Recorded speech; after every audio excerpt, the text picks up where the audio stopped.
welcome to Friday Night Football on PlayOn Sports on PlayOnSports.com. I'm Robert Fields, joined by John Henry Winter Nolte, and we're live from Southwest High School, where the visiting Holtville Vikings take on the host Southwest Raiders. Holtville comes in with a record of 0-1, while Southwest comes in with a record of 1-0. And John Henry, it's a pretty evenly matched up game, kind of on paper. What are some of the things you look for in this game? I kind of like to go back to the previous game both of these teams played. You look at a school like Southwest, who started last week with a 62-0 win over Crawford. Interesting point. You had pointed out that was the amount of points that they had scored last season total. So it might be one of those things that is one of those seasons for them, magical season with the numbers and everything kind of aligning. Now you look to Holtville, who lost, unfortunately, 14-10 last week, but it was a little closer game. They lost to Calexico, and I talked to the coach earlier. They said they only had 9 guys out there going both ways. So 105-degree weather, 9 guys going both ways, that's got to take a toll, and I wouldn't be surprised if that attributed to that loss. Yeah, nice cool night here in San Diego for these ball clubs. Again, Holtville making the trip from the far East County Brawley area as they come down south here to face Southwest Raiders. Holtville will be in their yellow pants with a white shirt. Green and yellow are their colors. On the home side of the field, it is going to be the Southwest Raiders. They're in their all maroon with their, what do you want to call that? A gold yellow maybe. Yeah. Helmet there. So looks like Southwest is actually going to receive the kick once we get ready to get set for the kickoff here. And there are a couple interesting guys that are lining up for Holtville, as we'll see. Bowler, he played in this game last year, had 20 carries for 116 yards. So you think we're going to see a lot of him again? Yeah, you definitely got to ask key players to make key plays in big games. You know, if you travel all the way to San Diego from Brawley, you don't want to go home with an L on the record sheet. Definitely don't want to start the season 0-2. Coming off a close loss last week, and these guys came out here to win, that's for sure. As both teams are now taking the field, and it's Friday Night Football, John Henry. We're back at it again, and this time Southwest, a little further south than we were last week. Had a good game last week, so expecting a good game as well. Definitely, and I mean, last week was so beautiful as the sun was setting, the full moon was rising.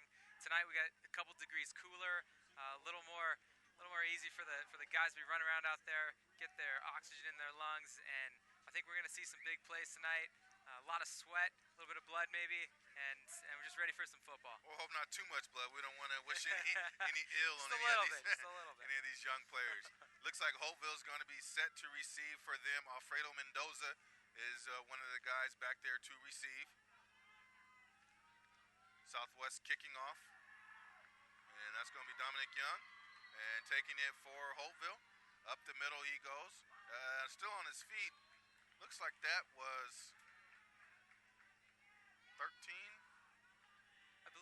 I believe it was Greg Cruz coming in to make the tackle. Is that who you're looking for there? I was looking for the upman guy returning it. Didn't quite get the number on him. We'll definitely catch him next time. But great tackle there by Greg Cruz, flying through, missing his blockers, and just getting a shoelace. That's all you need sometimes.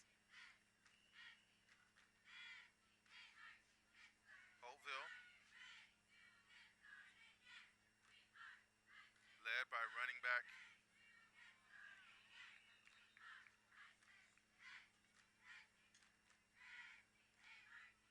by quarterback Stephen Dyer.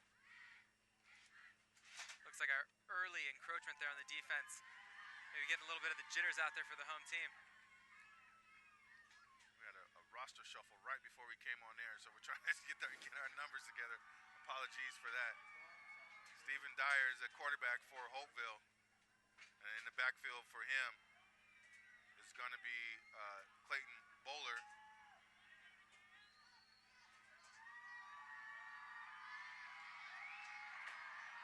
As they're in their wing formation, kind of a read option offense that they will run here. Dry at the handoff up the middle. I believe that was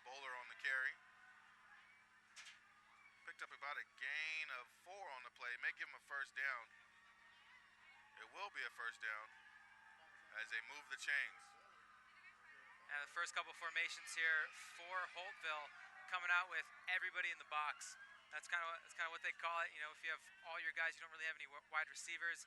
Everybody's within those hash marks, and you're just trying to push that ball forward. It looks like they picked up the first down there. Going to give them a 1st and 10 here after that 5-yard penalty.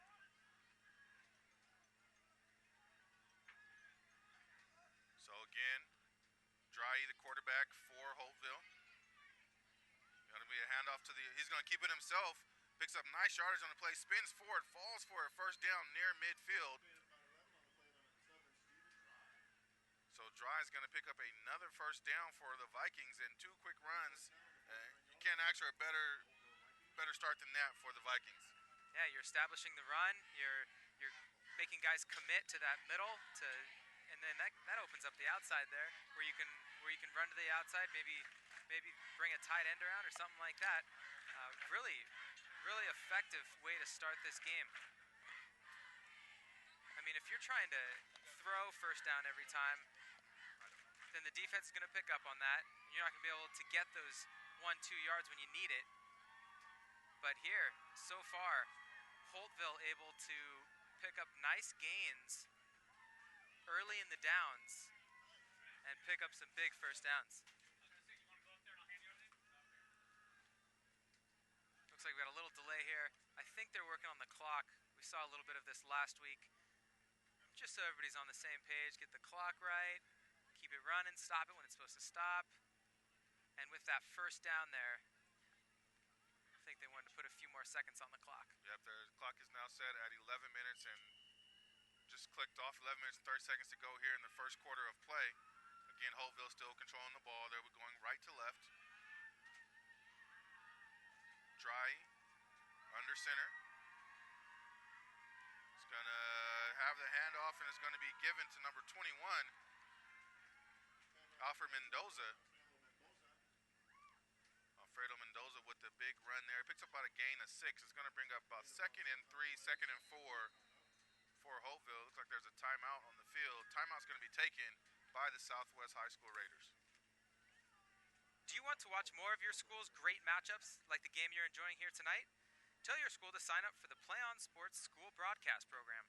The program allows schools to broadcast all of their games and other activities on the web. For more information, go to playonsports.com.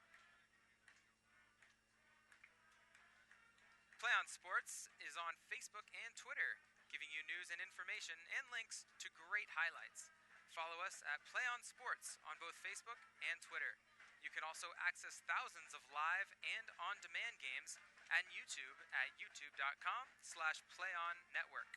Keep up with all the high school action every week from your destination for high school sports, PlayOnSports.com. That's John Henry Winter Nolte. I'm Robert Fields, and we're live on PlayOn Sports Friday Night Football from Southwest High School in the San Diego section. Southwest High School, a Division 5 school playing up against, Holtville Division 5 school playing up against the Division 3 Southwest.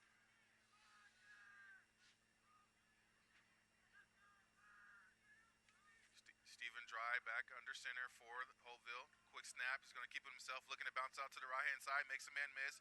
Tries stiff arm. Spins back. Gets absolutely clobbered. And is going to fall back behind the line of scrimmage.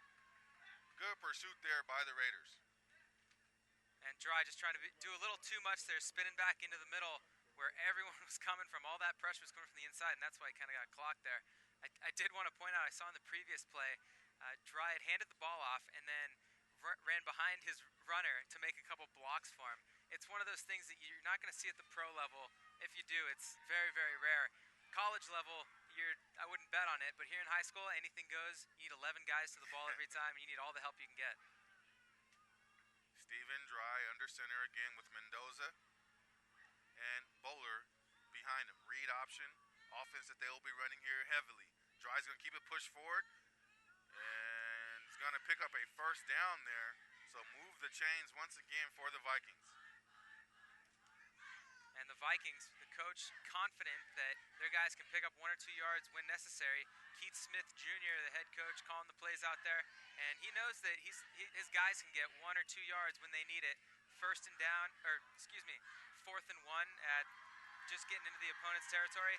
You got to go for it there. I like the play call, aggressive early in this game, and really setting a tone in Holtville here on a very strong drive here right in the beginning of the game.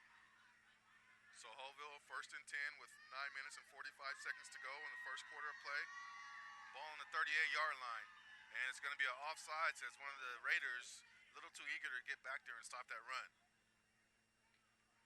Holtville showing some good poise. That's the second hard count that we've seen. I'm sure they've done it a few more times than that, but the second time that they've drawn the defense into that neutral zone. Still a scoreless ball game, but Holtville having plenty of success running the football. And Dry did throw the ball 9 times last week, so we shouldn't be surprised in case one of these fake rollouts, he may have a pass up his sleeve here. Dry under center, again, pro formation. Mendoza, Bowler behind him. It's going to be it looks like that was given to Bowler. Or, I'm sorry, that was Mendoza on the carry there. And again, another first down. And again, I'll probably point it out all night because it's so fun to watch, but Stephen Dry getting in on the mix actually got his bell rung a little bit there. And you want your quarterback to be, making plays out there and doing his best, but sometimes you don't want him to get clocked so much. Well, it's kind of weird. When he hands it off, he almost goes right to playing fullback as he's right in the mix. You can't tell if he's handing it off or not. It's a little delay on our call here, seeing if he's giving the ball up or not. I mean, he's holding that option all the way to the very last second. And that's the advantage of a play like that. I mean, we can't see it, and the guys on the defense out there are guessing as well. Yeah, the Raider defense, as there's a timeout on the field for Holtville, the Raider defense says, let's just tackle with both of those guys, and one of them has to have the ball. So play the odds. Yeah, we'll see how that goes. Again, Holtville coming down from far east county of San Diego. They're in the Manzanita division, which has a lot of small schools. Holtville actually has an enrollment of less than 500, so an extremely small school. Only about 30 guys on their roster playing tonight. So you kind of see that they're kind of against the odds, so to speak, when they go up against some of these bigger schools. Again, last week against a Division I school, this week against a Division III school. Yeah, and it shows, you're having 9 guys going both ways last week against a school like Calexico, like you said, Division I. You don't see those matchups very often with Division V playing Division I and actually giving them a run for it. So hats off to them for last week, but I'm sure they weren't happy with it, 9 minutes and 18 seconds to go in the first quarter of play. Ball on the 28-yard line for Holtville. And it's going to be a handoff up the middle to Bowler. He bounces out to the right-hand side, and he's going to pick up about 5 yards on the play. It's going to bring up 2nd down and 5 for Holtville.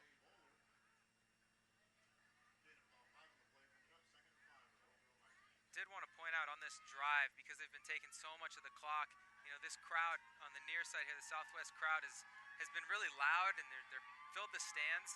But a drive like this, they're taking so much time and kind of energy out of the clock. It's going to be tough for that offense to jump out there and show their high power. But I'm sure they're just kind of waiting to get out there. Under center again for Dry, barking out the cadence. It's going to be a handoff once again, or does he keep it? No, it's going to be a handoff to Bowler. Bowler plows forward, big gain on the play, down to the 10-yard line. This running attack of Holtville is very impressive as they pick up another first down on this opening drive of the game for them. And every time Southwest is kind of guessing, does Dry have the ball, does Bowler have it, or does Mendoza have it? They're really not sure, and guys are getting big yardage moving down the field. 1st and 10. And it's going to be handed off to Mendoza this time as he's pushed back. Well, Mendoza got up without the ball, so maybe it wasn't handed off to Mendoza. Still looking for the ball. Yeah, and it looks like a lineman actually came with it. So I don't know if it was Jose Sandoval, the fullback. There's a 4th guy who's touched the ball tonight. So now they're trying to tackle 4 guys who've got the ball so far. And man, that's got to be so tough out there, especially if you're good at it. If Yeah. you're a team who can execute and play that misdirection, pack everyone in the box. You can't tackle 11 guys every play, you know? Yeah, it's going to bring up, should be second and goal, but the line guys on the sideline have it as a third and goal. But it's going to be a handoff once again. The bowler bounces to the right-hand side near the goal line. Stopped at about the 3-yard line. And referees are now signaling. Now it's third. Still third and goal. So third and goal.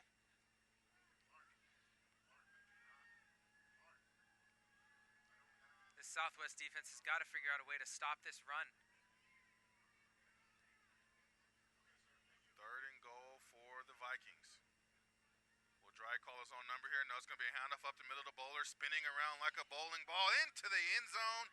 Touchdown for the Vikings and their running back, Clayton Bowler. And just one of those drives that's exactly what you want as a team who's starting off the game with the ball. You take up, how many minutes was that? Almost 5 minutes off the clock. You had this drive that there were no real big plays, but now you've got Southwest sitting there going, okay, they didn't have any big plays, but they just scored a touchdown on us. I mean, that's something that's really frustrating for a defense, and now you've got to ask your offense to come out and really perform. Field goal unit on the field for the extra point attempt. Snap is good. There's actually a flag on the play. And referee's going to get this one figured out as Holtville's looking to add to their lead, make it a 7-0 lead. It's going to be offsides on the defense, so the kick will be even about 6 inches closer than before. And you said it right, John Henry. That was a long drive for them, and it was a couple of 9-yard runs, then offsides, and another 5-yard run. Yep. They really put it together well in that drive. Well, good execution there. Yep. I think that's a good word for it.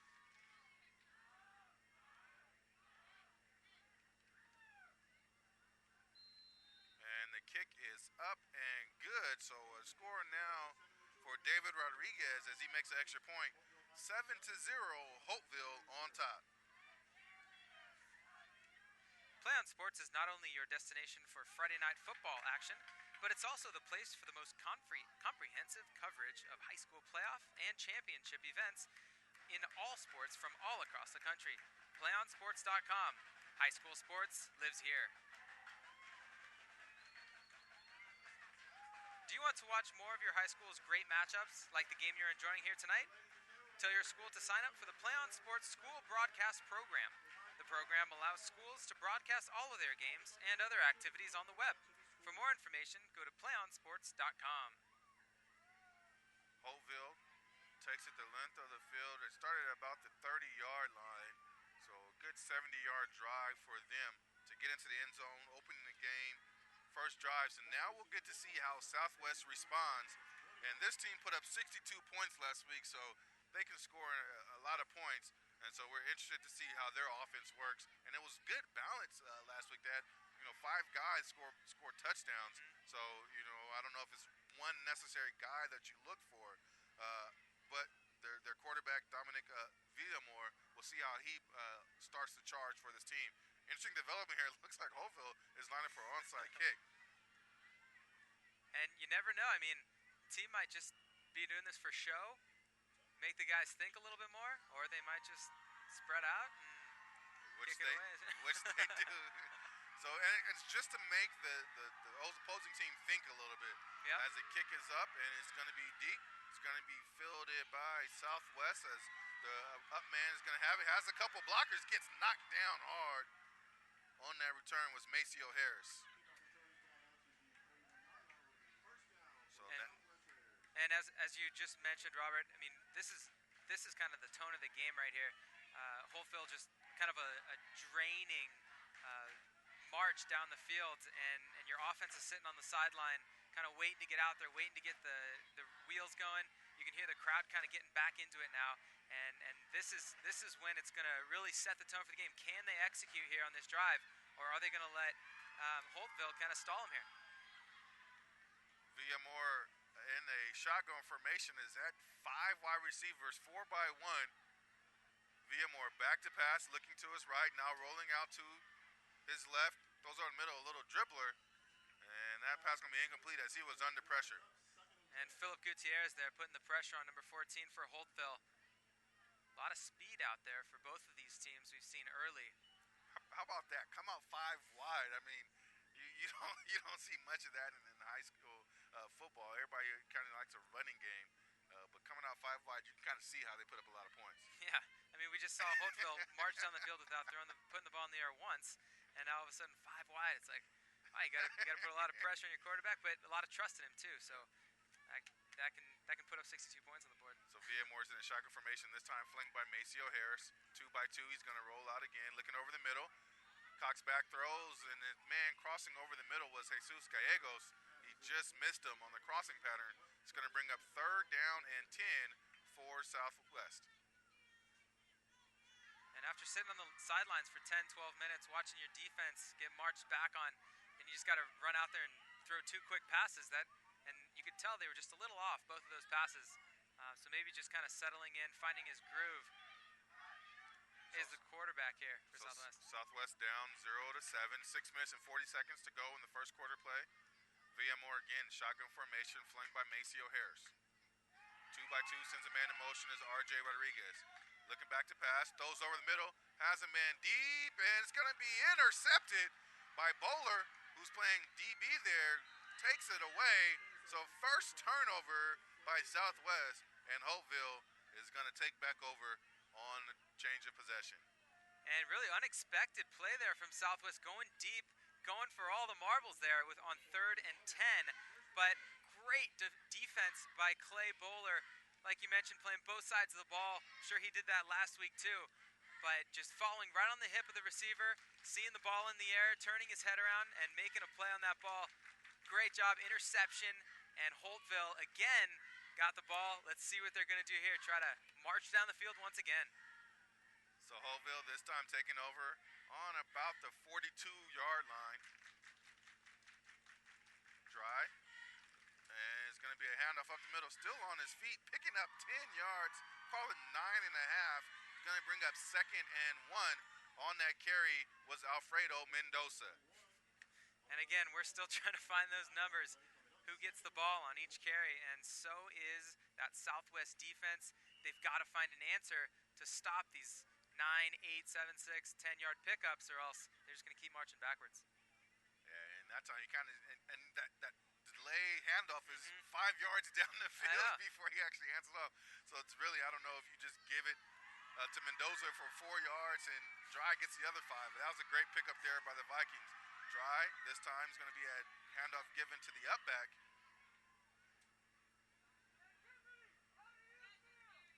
Kind of a cloud of dust on that one, but I guess it was Bowler, as he's the last one to get up with the ball this time.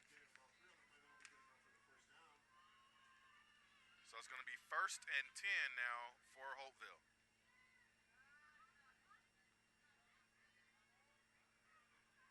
Ball on the 46-yard line. Dry breaks the huddle. He's going to, by comparison, come under center. Pro formation, 1 wide receiver flanked out to his left. It's going to be an inside handoff again. This time, big Rodriguez gets stuffed by the safety. Still on his feet.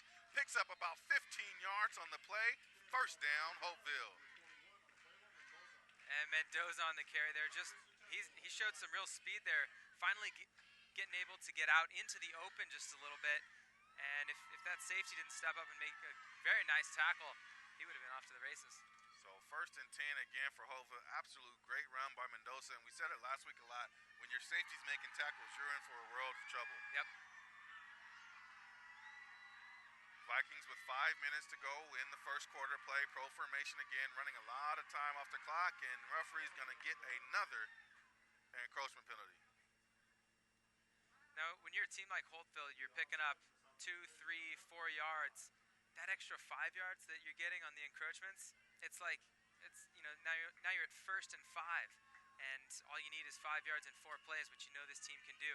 You don't have to hope for a 3rd and 10 on a great play by someone or ask someone to make a 15-yard great play because you've gotten backed up. You're just playing football and you're doing exactly what you know how to do. Really nothing special. So it brings up again 1st and 5, 4:45 to go in the first quarter of play for Holtville. Draw under center is going to be a handoff up the middle to Mendoza, actually off to the left side just a little bit. Near a first down, picks up about 4 yards on the play. It's going to bring up 2nd down and 1. And Robert, I just keep waiting for Dry to just drop back and find one of his wide receivers. I know one of the times he's going to do it. He threw 9 times last week.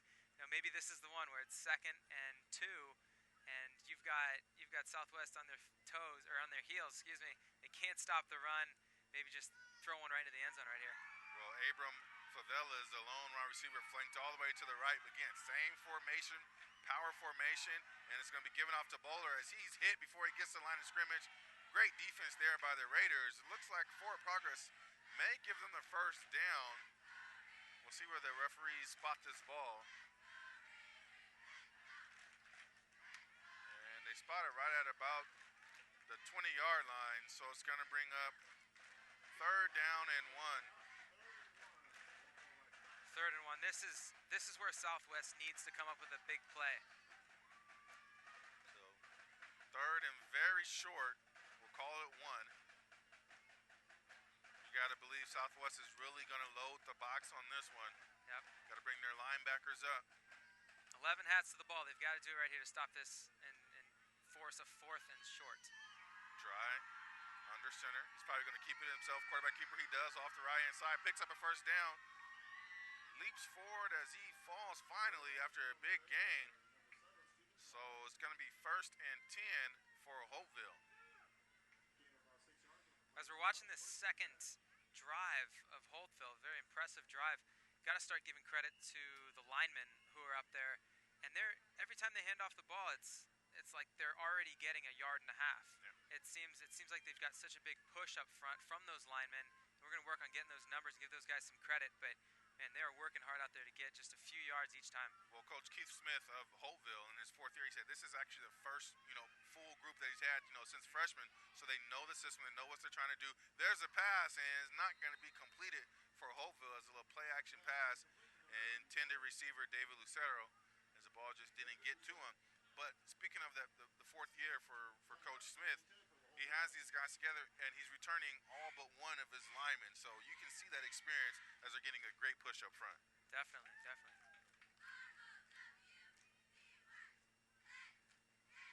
2 minutes, 33 seconds to go. 3rd and 10 for Holtville. And we have flags on the play.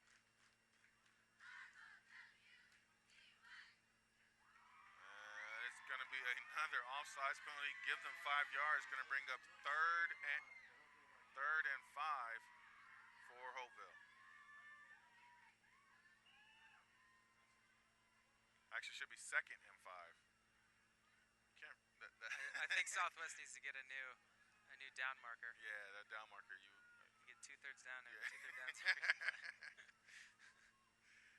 And a handoff up the middle again, and Dry might have given that one off, or he might have played football because fullback.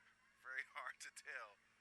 Okay, on that one, I'm trying to figure out what's Mendoza. going on in there because they're getting 4 or 5 yards every time. And Dry on that one actually saw that Mendoza had the ball. He obviously gave it out to him, but he saw he was getting tackled, so he kind of just grabbed Mendoza and pushed him forward. Yeah. It's like, who else are you going to see out there doing that in any league? It's so impressive to see somebody give themselves up like that. So Dry back under center, under 2 minutes to go in the first quarter play. Holtville on top 7-0. This time is going to give a handoff to Mendoza again. Near the goal line is going to be stopped at about the 2-yard line. It's going to bring up 1st and goal for Holtville. Holtville again knocking on the door here. They've had the ball basically all quarter here with 1:49 left, besides the 3 plays that they gave Southwest, but really just dominating. Minute 38 to go. Holtville looking for their second score on their second drive. Power formation. It's going to be given off. Looks like the ball hits the deck, rolls into the end zone. Did the wide receiver jump on it? He did. So unconventional touchdown, but it is a touchdown nonetheless. Falling on the ball, kind of a look what I found is Albert Vera, number 20 for Holtville. So touchdown Vikings. Touchdown Vikings, but very easily could have been 1st and 10 from the Southwest 20. They would have had the ball there. That was very close. Very fortunate bounce for Holtville. Yeah, Albert Vera kind of was just playing a slot wide receiver there as a backup running back. He sees the ball squirt out and just falls into the end zone, so it's going to be a touchdown. Extra point is up and in good. So our score with 1 minute and 26 seconds to go in the first quarter is Holtville 14, Southwest Raiders 0. PlayOn Sports is on Facebook and Twitter, giving you news and information and links to great highlights. Follow us on PlayOn Sports on both Facebook and Twitter. You can also access thousands of live and on-demand games on YouTube at youtube.com/PlayOnNetwork. Keep up with all the high school sports action every week from your destination for high school sports, PlayOnSports.com. PlayOnSports.com is not only your destination for Friday night football action, but it's also the place for the most comprehensive coverage of high school playoff and championship events in all sports from all across the country. PlayOnSports.com. High school sports lives here. That's John Henry Winter Nolte. I'm Robert Fields. Live from Southwest High School on PlayOnSports.com, your home for Friday night football at all high school sports.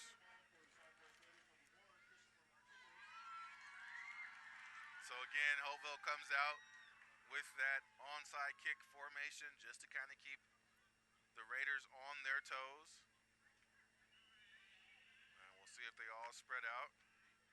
And they do. So now Holtville spreads out and the Raiders will retreat. Maceo Harris again back to receive. This one is going to be received by R.J. Rodriguez, who tosses it to Maceo Harris, fumbles a little botch. Rodriguez is going to be taken down. That play was doomed from the pitch. Taken down at about the 11-yard line. Brings up 1st and 10 for Southwest. Southwest maybe trying to be a little too fancy there. You know, you've touched the ball 4 times tonight, and you're already trying to do reverses on the kickoff. And like you said, they kind of botched that one, and it was doomed from the start. They really want to get a good kickoff return there, so you set your offense up for some success here, because last time they really couldn't get anything rolling. Looks like, again, they're going to go spread out here. Got 4 wide receivers. Yep, 3 by 1 as Dominic Villamore with 1 minute 18 seconds to go in the first quarter play. Takes the snap, is going to be handed up the middle to Maceo Harris. Custody outside, breaks the tackle, picks up a 1st down, and stood up right there. But a great run there by Maceo Harris.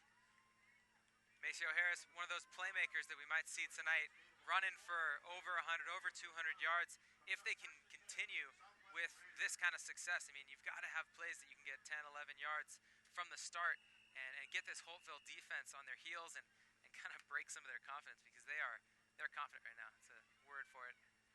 So good run there by Maceo Harris on the first actual running play for the Raiders. Ball is marked at about the 24-yard line. Now it's again 5 wide for the Raiders. It's going to be a quick kind of bubble screen. That ball that sails way over the head of the intended receiver. R.J. Rodriguez had to be about 7 foot to get up and catch that one. And Villamore getting hit early on that one. D lineman number 52. We're looking for a number here. Lance Angulo on the D line, getting in early and breaking up the play. Credit him with that incompletion, I'd say.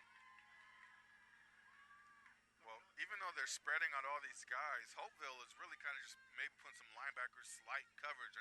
They're still rushing these guys, and you rush 6 with only 5 blockers, you're going to get to the quarterback pretty quickly. Exactly.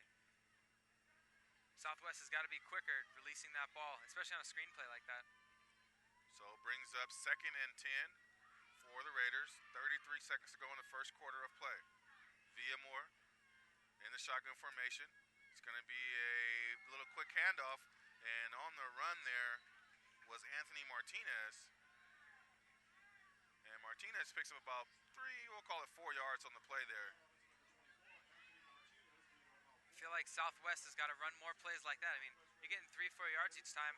That's what Holtville's doing, and they're being very, very successful. You don't need to spread 5 guys wide if that's not going to work for you. You know, run up the middle if you're going to get 3-4 yards every time.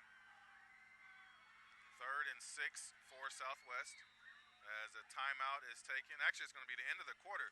So after one, it is the Holtville Vikings 14 and the Southwest Raiders 0.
Back live on PlayOnSports.com, your destination for high school sports, as it is Southwest Raiders with their handoff, and it's going to be tackled quickly right near the original line of scrimmage, so it's going to be a loss of about 3 on the play.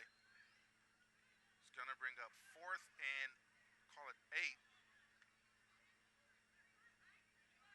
It looks like the punting unit is coming on here. I think it's a good call. Still very early in this game. You don't want to give Holtville such a short field. Good call pulling the punt guys on there and seeing if you can give your defense a chance to figure out how to stop this Holtville team. So 4th and 8 for Southwest, back to punt. Bowler back to receive for the Vikings of Holtville. So Southwest's first 2 drives really were rather unimpressive, nearly getting to the kicker. It's going to be a flag there, roughing the kicker. Ball touches Bowler, bounces around, so this penalty may even be declined as Southwest is going to take over on downs. And Southwest here, that might be just what you need to get something going here. You know, you're about to give the ball up at about the 50-yard line to a team who you haven't been able to stop, but instead, I mean, that's the biggest play of the game they've had so far. That'll net them about 30 yards. Absolutely, and it's going to bring up 1st and 10 now for Southwest. It was going to be a roughing the kicker penalty, but it looks like Bowler, I think he saw the penalty and kind of just stood there and let the ball bounce right in front of him, bounced off his chest. As the clock continues to tick, as there's the kicker for Southwest is still down. That's Dominic Young. And there were 3 Holtville defenders coming in trying to block that punt, and they were very close to blocking it, and they really didn't have any chance to get out of the way. Yeah, and like you said, it was a bunch of Vikings back there looking to get that. I'm surprised they didn't get a hand on it. It was inevitable that they just kind of ran into him. But the Raiders of Southwest are going to regain possession once Dominic Young is up from the injury. They're down there stretching his legs. Actually, that was Marco Beltran. Correction. That was back there kicking, stretching out his right leg as he walks off under his own power. And he looks like he's going to be okay. Yeah. See some clapping from the near side here, which is always good to see. Yeah. And one thing that's kind of been a theme throughout this game so far is on defense, Holtville's been able to put pressure on the quarterback. On offense, they've been able to get a huge push up front and get those 2-3 yards before their running back even touches the ball. And here, now you're getting close on special teams to the punter. It looks like they're just pushing the O-line, the defense, the other guys on the ball, on the other side of the ball, just around and kind of imposing their will. Southwest in I don't even know what to call that formation. The quarterback is flanked by 3 running backs. Pump and go, has it. Mark Daniels along the sideline. He catches it at the 10-5, falls down at about the 2-yard line. Great catch there by Mark Daniels and Dominic Villamore. I don't know if the formation threw the defense off as much as it threw me off there, but Daniels made a great pump and go move as he caught that pass. Well, you've got man-to-man coverage on the near side here, and Clay Bowler on coverage, who just made a great play on defense with that interception, playing both sides of the ball. You see him going off now. He took a while to get up, but one-on-one, just asking your offensive wide receiver to make a play, and quarterback Villamore put it right there, and that's your second biggest play of the game right there. Yeah, that was a great looking pass by Villamore. Again, sold the fake with the head and shoulders, and Daniels just was able to run right up underneath it. Now Villamore's going to be handed off right up the middle. Lineman trying to push forward, and again, in the trenches, Holtville kind of, safe to say, has a distinct advantage, and they're going to push that run back. It's going to bring up 2nd and goal for the Raiders. Yeah, Southwest, if you recognize that your guys are outmatched on the line, get the ball away from the line. Get them outside, go over the top like they just did, but spread out that defense and different kind of game than Holtville plays, but you got to do what works for you. So they do have 2 wide receivers now, I formation for the Raiders. Sending a man in motion is R.J. Rodriguez. He's going to keep it, bouncing to the outside. Untouched for the touchdown is R.J. Rodriguez and the Raiders. As there is a flag on the play, so we'll see if holding was on the outside corner there. It's going to be personal foul, probably for unsportsmanlike conduct for the Raiders, but the touchdown stands for the Raiders. Raiders, their huge drive, I mean, it was a little unconventional, but they had a huge, big play on that reception, and now just making it happen, getting that ball outside, bouncing it outside, getting out of the trenches, as we can call it, and into the end zone. And we saw it last week a couple times, little unsportsmanlike calls that happened after the play, after the touchdowns, and we couldn't really see if he spiked the ball or did any kind of taunting or anything, but it looks like something that the high school referees are really taking a close look at, is those post-touchdown or post-big play celebrations. Another thing to keep an eye on throughout this game and the season. Yeah, he kind of scored and he kept running towards the back of the end zone. Here's another flag on the extra point attempt as that's up and in good. We'll see if it stands. But he kind of scored. I don't know if the referee just expects him to just cross the goal line and turn right back around and calmly walk back to the huddle. But he kind of scored and placed the ball down in the back of the end zone. Okay. And that's when we seen the flag come through. We'll see what the flag is on this play. It's going to be false start on the offense. So they're going to re-kick from about 5 yards further back.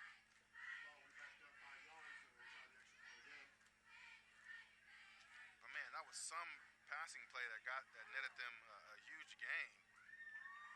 And it was a formation. I mean, it was 3 running backs in the backfield, so you got to believe Holtville thought, we're going to stop this. Especially after seeing 4 or 5 guys flanked out every other play. And it looks like that one might have been partially tipped at the line of scrimmage, but it's going to squeeze its way just on the outside of the upright. So our score is 14-6. With 8:43 left to go in the first half of play here from Southwest High School on PlayOn Sports, your destination for high school sports. Do you want to watch more of your school's great matchups like the game you're enjoying here tonight? Tell your school to sign up for the PlayOn Sports School broadcast program. The program allows schools to broadcast all of their games and other activities on the web. For more information, go to playonsports.com. PlayOn Sports is on Facebook and Twitter, giving you news and information and links to great highlights. Follow us at PlayOn Sports on both Facebook and Twitter. You can also access thousands of live and on-demand games on YouTube at youtube.com/PlayOnNetwork. Keep up with all the high school action every week from your destination for high school sports, PlayOnSports.com. John Henry, Winter Nolte, I'm Robert Fields. We're live from Southwest High School, San Diego section football. Friday Night Lights, back on PlayOnSports.com as the visiting Holtville Vikings are up 14-6 over the host Southwest Raiders, and that drive might have just got Southwest going. Again, last week put up 62 points, so we'll see how they fare off this week. Right, we see a big play that kind of gets the steam back going for Southwest on the kickoff here. It's going to be a squib kick. It's going to be recovered by the up man. And I think he almost took a knee. They called that taking a knee there for David Lucero.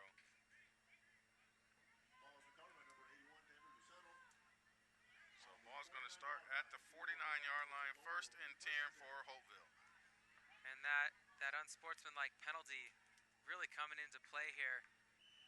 And typically on a kickoff, it usually goes into the end zone, and you start from your own 20-yard line. But Holtville here working with a very, very short field, barely inside their own turf, just across the 50, and they're already kind of knocking on the door here. Southwest has got to come up with a huge stop. So Holtville and quarterback Stephen Dry is going to be handed up, or Dry's going to keep it this time. Picks up about 4 yards on the play, maybe call it 5. So it's going to bring up 2nd and 5 for the Vikings. And you see the defense getting a hand on Dry right about the start of where that play started there, and he just kept moving his feet, rumbling forward, and got 4 yards. I mean, there's no way that you can let that happen as a defense and expect to be successful. You got to hit the guy with the ball, wrap him up, and get 10 other guys to that ball and knock him down. You can't let him rumble forward for 4 extra. Holtville again, 2nd and 5. It's going to be Dry again in the option. This time he pitches it back. Ball's on the turf, and still on the turf, not picking it up. As Mendoza didn't pick it up, but it's going to be a fumble recovered by the Raiders.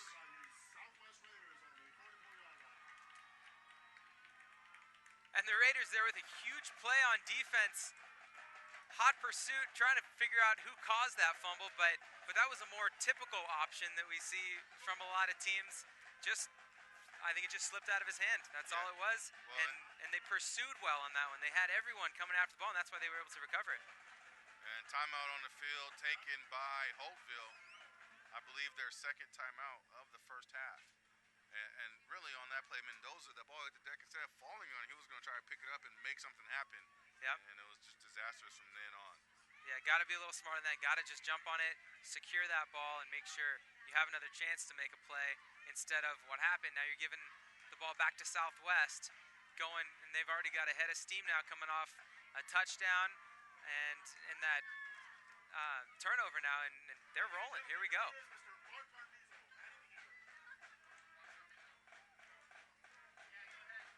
So it's going to be 1st and 10 for the Raiders.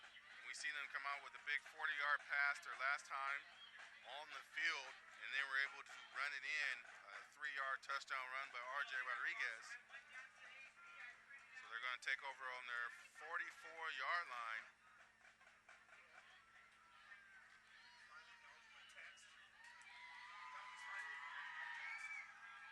It's going to be Villamore. Sending a man in motion. Shotgun formation is going to be a handoff up the middle to Maceo.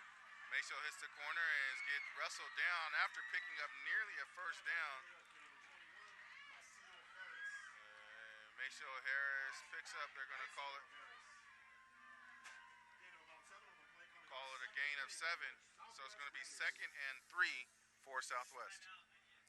And good pursuit there by Holtville, but at the same time, huge speed showed by Maceo Harris. He's been touching the ball a lot tonight on returns, on runs like that and sweeps. If you get him out to the outside, he cuts up that corner, and he's going to get more than 7. So 2nd and 3 for Southwest. Back to pass once again. Looking to his left. Has a man, and it's going to be caught along the sideline. Christopher Martinez with the great catch. Tiptoes the sideline. Is going to be a first down for the Raiders. And Villamor just putting that ball in the only place that Martinez could catch it, kind of dumped it over one defender in front of another defender and close enough to the sideline that the third defender couldn't make a play on it. And then Martinez almost looked a little surprised that that ball was thrown so perfectly, making a very athletic play, turning around, catching it, and then almost a 360 to pick up another 10, 15 yards. And now we see Southwest here with some real momentum knocking on the door of the Vikings. Gain of 27 on that pass. Sending a man in motion is Southwest, and this time it's going to be given to the running back, and he's going to pick up a gain of about 2 on the play there.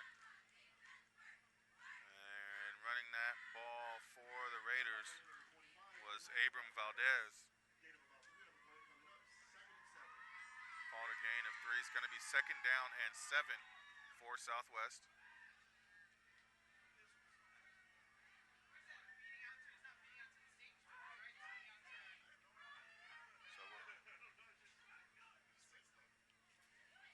So 4 wide for the Raiders. Maceo Harris, long back with Villamor. It's going to be given off to Maceo. He's going to bust out to the right-hand side, using his speed, trying to get to the corner. Stiff arms a man, but going to be dragged down. He's going to stay in bounds, picks up a few yards on the play. And good tackle there by Leroy Saros. Like you said, Maceo with the good stiff arm, but dragged down by Saros there. But after a gain of 2 or 3, it's going to bring up a 3rd down. And in Southwest, we're seeing them with a little more confidence running downhill, getting into that defensive side of Holtville. 3rd and 3 for the Raiders. On the right hash mark, he has 1, 2, 3, 4 wide receivers to the right. Very short field over there. And he's going to give you a quarterback keeper. Running to his right is Villamor, and he's going to be tossed back nearly, they're going to go forward progress near the first down mark. We'll see if he gives them a gain of maybe 2 on the play. It's going to bring up 4th and inches. So we'll call it 4th and 1. It's an interesting play call there. You kind of overload the right side that's already the short field, and then you try to run that way too when your offensive line is kind of outmatched by the defensive line that we talked about earlier. Not that it's doomed from the start. It's definitely something they don't expect, but you're really asking Villamor to make kind of a tough play there. I don't know. Well, you're asking him to really try to make a couple guys miss before he gets in the end zone. So Villamor this time, unfamiliar territory, is actually going to go under center. I believe maybe the first time. He's going to be a quick snap handoff given up to middle to Valdez. He's going to pick up the first down near the goal line for Valdez. They're going to mark him down at the 2. So that picks up a first down. It's going to be 1st and goal for the Raiders. And that was a big play there by Southwest, showing that they do have that confidence. 4th and 2. They haven't been real successful in the short yardage game without really busting to the outside. They're running straight up the middle and picking up the necessary yardage for the first down. And now they're running 1st and goal here. 4 minutes and 30 seconds to go in the first half of play for the Raiders. Again, at about the 2 or 3 yard line. Villamor under center, sends a man in motion is R.J. Rodriguez. This time he doesn't get it. It's going to be given to Maceo, and he's tackled in the backfield. Great wrap-up tackle there by the Vikings. Jose Sandoval there making a big defensive stop. It looks like he pushed him back a few yards, which is big, giving Humboldt some breathing room.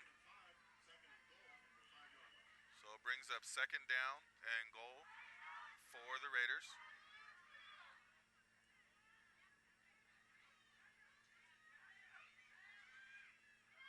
With 3 minutes and 47 seconds to go in the first half of play. Back to shotgun now goes Villamor. He said, I was too close, so I got to back up a little bit. He needed a little extra room. Throws over the middle, crossing pattern just over the outstretched hands of R.J. Rodriguez. So now going to bring up 3rd down for the Raiders.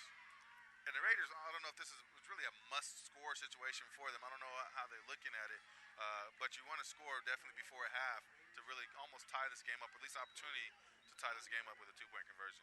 Exactly. I mean, and I think even more, it's going to kind of get your guys into the locker room with a sense of, okay, we kind of escaped that one. How do we stop this offense for Humboldt? We put up enough points on the board, but your coach has got to say, we got a little lucky. We got to figure out something else to play a better second half because that was too close there if we want to win this game. So timeout on the field for Holtville. Again, they're up 14-6. 3 minutes and 36 seconds to go in the first half of play. PlayOnSports.com is not only your destination for Friday night football action, but it's also the place for the most comprehensive coverage of high school playoff and championship events in all sports from all across the country. PlayOnSports.com. High school sports lives here. So coming out of the huddle, big third down play for Southwest. Potentially the biggest third down play of the game, at least in the first half for the Raiders. Right, and they already went for it once at a very similar distance on fourth down, so maybe a play call here that's thinking, we don't have to get in right here, but let's maybe set up the next play, or if we don't get in this one, it's okay. We can get in the next one. But obviously you want to score here on 3rd and goal. So 3rd and goal from about the 5-yard line, 4 wide receivers.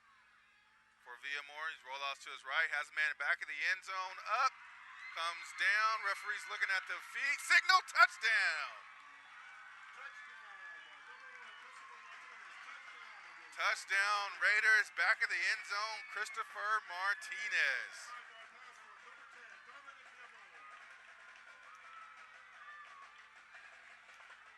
And Martinez there with a huge play at the back of the end zone. I think catching the ball there was easy for him, but coming down in bounds, he looked like he was way out of bounds, and he must have just scraped that front cleat that they've got little extra cleats there just for a play like that. I mean, what an athletic play by Christopher Martinez. Got to credit Dominic Villamore with the perfect touch on the ball. Touchdown, and there's your points you need right there. Yep. Instead of going for 2 to tie the game up, they're going to go for 1, and field goal is up and in good. I'm sorry, extra point is up and in good. So our score now is 14-13. Holtville on top. And on that touchdown play, it kind of, when Villamore rolled out, he kind of got ready to tuck the ball, and I think that brought some of the defense in with his running ability. Yeah, he definitely didn't choose Martinez as his first choice there. He was looking left. Great coverage on the play by the defensive backs for Holtville. Rolled right, like you said, went to tuck it, sucked in a few defenders, and found Martinez, who continued his route as you're supposed to do. You always gotta believe that your quarterback's gonna give you the ball. And Martinez making a spectacular play on the Villamore pass to the back of the end zone. Excellent drive by Southwest as they took over on a fumble.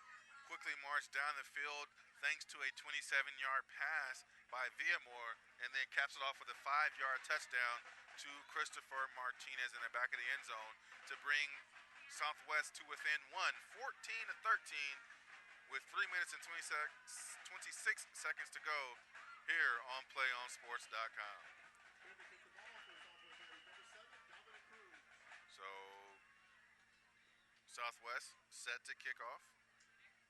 Young gets a good boot on it, nice high in the air, and it's going to be taken by Dry, looks like, on that carry. And plenty of flags come in after the play. Actually, it was number 17 on the return there.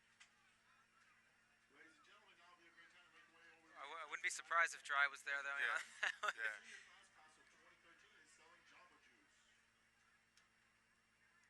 So now we're looking at this game here, and Holtville with 2 solid drives where they're picking up a few yards each time.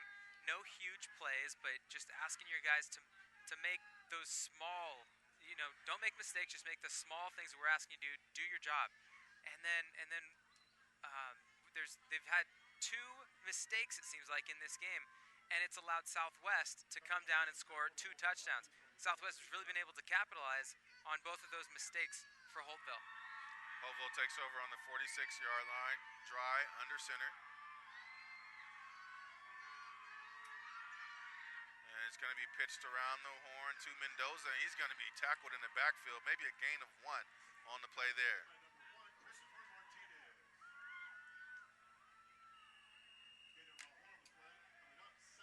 Pretty surprising play call there. We haven't seen Holtville run outside too much or pass to the outside too much. We've seen everything go right up the middle, a little misdirection here and there, and coming out of that one maybe trying to catch Southwest on their heels. But Southwest has shown some great speed. The power hasn't been there up front, but the speed has, especially on offense, and looks like they're able to contain those outside runs. And you know, I think that might be Bowler in the number 17 jersey now. I don't see a 3 on the sideline, and he's their primary running back in the backfield. I don't know if he might have gotten blood on the jersey or what the case may be, but we don't have a 17 on the roster.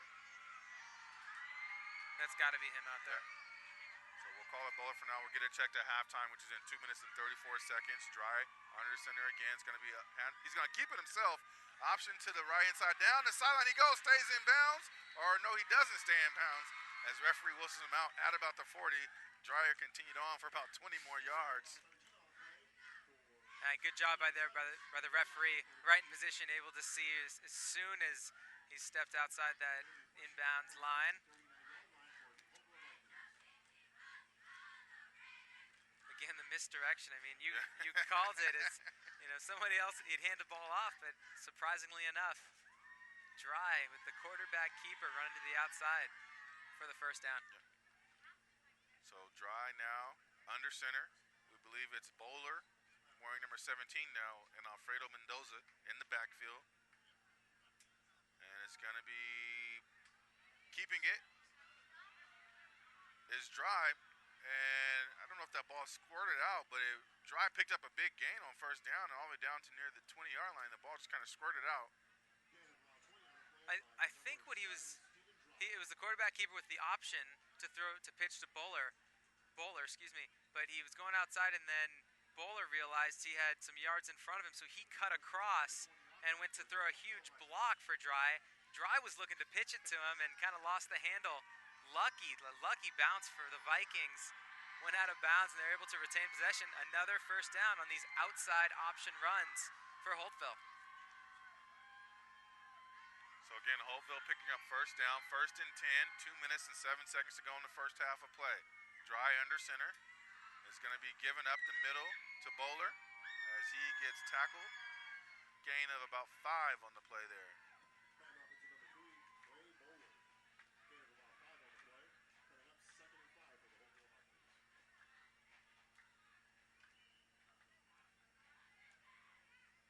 Quickly back to the line of scrimmage for Holtville, looking to try to score and extend their lead before the end of the first half of play.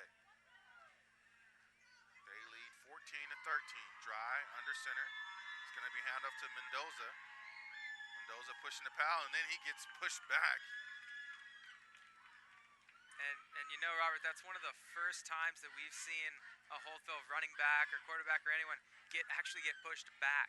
We've talked about the offensive prowess of those O-linemen being able to dominate up front, but not on that play. Brings up 3rd and 2, and referee signals for a stoppage of the clock as looks like maybe been an injury timeout. So one of the players ran off the field for the Raiders. So clock was stopped at minute 10. Wilson's it to go as Holtville's already at the line of scrimmage, ready to go. Dry under center, one wide receiver flanked out to his right is Favela. And it's going to be a handoff again, but Raiders doing a great job at that line of scrimmage. And it's almost as if the linemen on that time overran the play, and the linemen were already 5 yards down the field, and the rest of the Raiders on the defense are pushing them back. The Raiders coming up big. Oh, and as soon as I said that, they're all giving him the first down. I was going to say the Raiders finally kind of figuring out this offense and getting some hats to the ball. First and goal for the Vikings of Holtville. Right at the 10-yard line. Like you said, gave him a generous spot. We thought he got pushed back. Yeah. And then we have a penalty there. It's going to be offsides. So a advance 5 yards for Holtville. So now Holtville is looking at the clock as it stops at 39 seconds. Can they score before the end of the first half?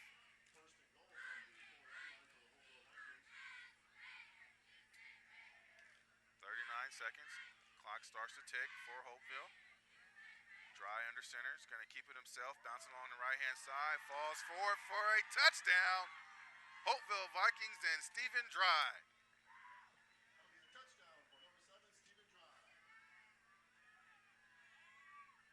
And Holtville just, again, we'll say it, kind of imposing their will on this Southwest defense. Doing anything and everything to get that ball forward 2 or 3 yards at a time. A couple big plays to the outside this last drive. So it's kind of a tell of two teams that have ground and pound on one side, and Holtville uses that to their advantage to score for the third time this game. As the extra point, snap is down, kick is up, and splits the uprights. So Holtville and their ground and pound attack give them a 21-13 lead with 26 seconds to go in the first half of play. PlayOn Sports is on Facebook and Twitter, giving you news and information and links to great highlights. Follow us at PlayOn Sports on both Facebook and Twitter. You can also access thousands of live and on-demand games on YouTube at youtube.com/PlayOnNetwork. Keep up with all the high school action every week from your destination for high school sports, PlayOnSports.com. PlayOnSports.com is not only your destination for Friday night football action, but it's also the place for the most comprehensive coverage of high school playoff and championship events in all sports from all across the country. PlayOnSports.com. High school sports lives here. So 26 seconds to go in the first half of play. We've seen the big play ability from the Raiders of Southwest. And John Henry, if you're them, are you content on maybe taking a knee once you gain possession here, or are you going to try to get down and see if you can chuck it down the field one good time? I think Coach Paredes maybe waiting to see how this is going to turn out. If they get a decent return here, maybe get it to the 40 or closer, then maybe take a shot or two. But you got to be content going into the locker room down by 8, especially the way these two teams have played tonight. Southwest really has no answer for the Humboldt offense. And the ball actually falls off the tee for Holtville. So they'll have to, the kicker comes up, replaces that, backs up, ready to kick it back off again. For Southwest, Maceo Harris is back there to field the kick. He's going to field this one right at about the 1 yard line. Has a little bit of room. Has a couple blockers, goes up the middle, bounces out the outside to the right, turns on the afterburners, puts in the 5th gear, now to the 40, and knocked out of bounds. Going to be a late hit there as the flag comes, but great round by Maceo Harris. And Maceo Harris giving Southwest a chance here. Still 13 seconds left, but I think there's going to be 15 yards added on to the end of that one for the late hit.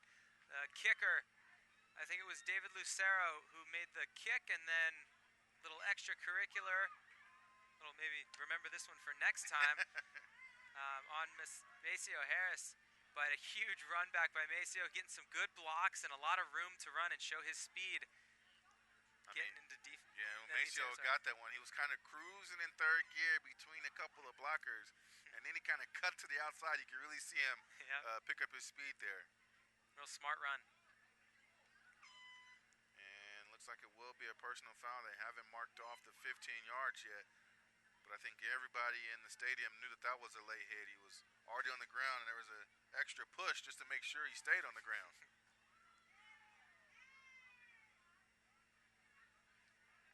So it was going to be a face mask called actually on the Raiders with the personal foul on Holtville, so they're looks like they were offset, but he signaled 3 penalties.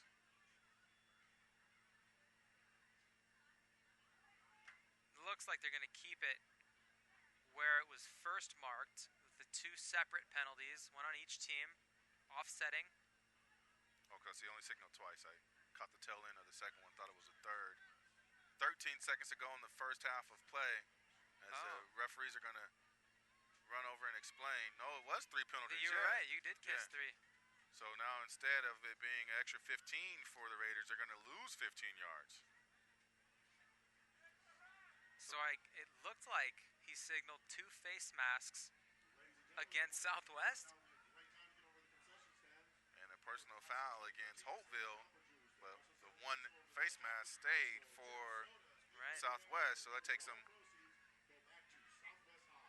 from the 45. Sorry, well, where I can't. They were marked at the 40. Now they went back to the 35. It was marked out of bounds at the 40. I don't know if it's a spot foul. That's a tough one because does that mean there's 2 spot fouls plus minus the personal foul? So which spot do you go from? Which penalty was There they offset? So now they got him at the 45. So they went from the 40 right. back to the 45. But it looked like he was marking it from the 45 Right. all the way back to the 30. It would have been a 30-yard penalty. So wait, are they re-kicking this now? They're re-kicking from the 45. Is Holtville. And obviously this is going to pretty much boom to the back of the end zone if he puts any type of leg in it. I'm not sure how to mark that one down on the stat sheet, but we did lose 13 seconds off the clock. So either way. So Rodriguez is set to kick, and it's going to actually be a dribbler, so this one's going to be returnable for the Raiders. The up man has it, makes a couple of good moves there, and is going to be tackled down at about the 18-yard line for the Raiders with 5 seconds to go in the first half of play. And Jesus Gallegos on the return there, trying to make something out of not much there. Very interesting call there, going for the squib kick, trying to pin him inside the 20, I guess is the thought. Either way, you've only got time for one play if you're Southwest, and the Raiders, I believe here, coach is just going to say, take a knee, let's go into the locker room content on that, and they probably won't now that I've said it, but yeah, they pull out 4 wide this time. Maceo Harris in the backfield with Dominic Villamore, the quarterback. He's going to be back to pass. There's a double fake. No, rolls out. He's going to shed a couple defenders. Going to Maceo Harris on the short. And he's going to be dragged down as time expires in the first half.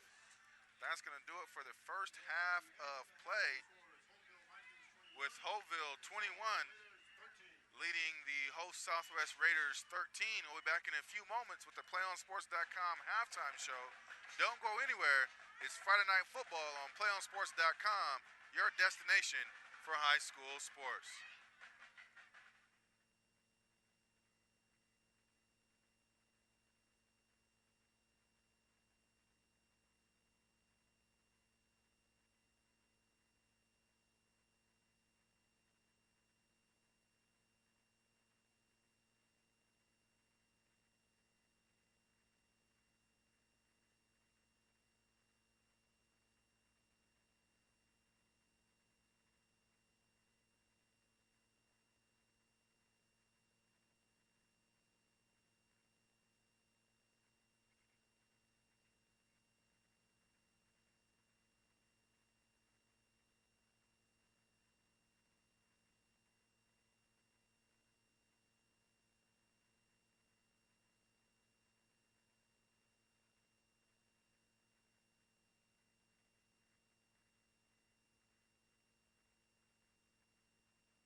Welcome to the PlayOnSports.com halftime show, coming to you from San Diego, California, on the campus of Southwest High School.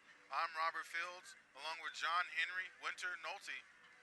Our halftime score is Holtville 21, Southwest 13. And John Henry, we were talking about it off air. It's really two big plays that led to the scores for Southwest, or else they would be in a lot of trouble in this ballgame. Yeah, I mean, you talk about teams with big playability, with that kind of explosive speed, a quarterback who can put the ball right on the spot, and that showed in that win last week against Crawford, 62-0. But this week, they were able to basically make two big plays to get the two touchdowns that they've needed so far in this game. But it's a little spotty. It's not consistent. And as a football team, that might get you a win here and there, but it's not going to get you a championship or an undefeated season, something like that. And on the Holtville side, minus those two errors, how impressed are you with the play of quarterback Stephen Dry? I know you talked about how he gets in there and blocks guys. Give him a little bit of accolades. How impressed are you with him and his abilities in this first half? I mean, Stephen Dry. If you just say he's a quarterback, I feel like that kind of take a lot away from him. On the sheet here, we've got quarterback, we've got linebacker for him, and then you've got to throw in, he's a tight end almost because he's throwing blocks everywhere. He's a tailback because he's handing the ball off and then almost running in front of the guy he's handed it to sometimes and making blocks. And it's so impressive to watch. As a coach, I'm sure you're almost cringing every time he makes a block, but he's one of those guys that can hand the ball off to Bowler, he can hand it off to Mendoza, and he's going to go make a block for him, and then he's going to get up. He threw 9 times last week. He's only thrown twice, I believe, this week, and they were short passes. Maybe we'll see a little bit more of that in the second half. And so we've seen a lot of running on the side of Holtville. On the side of Southwest, they're really starting to air it out. I mean, first play of the game to come out 5 wide. Granted, they only scored off the 2 turnovers, but you can see the basis of their offense and how they really like to throw the ball down the field with quarterback Villamore. They got Maceo Harris doing a great job. What can you expect to see out of them in their passing game in the second half? Yeah, guys like Maceo Harris, you get the ball in his hands, whether it's you're handing it off to him or you're throwing it to him short or long. And then guys like Christopher Martinez making a couple big catches, real impressive plays in this game so far. And if Villamore settles down like he did in that second half, if he can continue that, put the ball on the spot, his guys are going to make plays, and that's what you need. You need the guys to make plays. You need to win this game. And that's going to do it for the PlayOnSports.com halftime show. Friday Night Football will return in just a few moments with the start of the second half right here on your destination for high school sports, PlayOnSports.com.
You're watching PlayOnSports.com presentation of Friday Night Football live from San Diego, California. I'm Robert Fields with John Henry Winter Nolte as the Holtville Vikings lead the Southwest Raiders by the score of 21-13 as we get ready to start the second half action.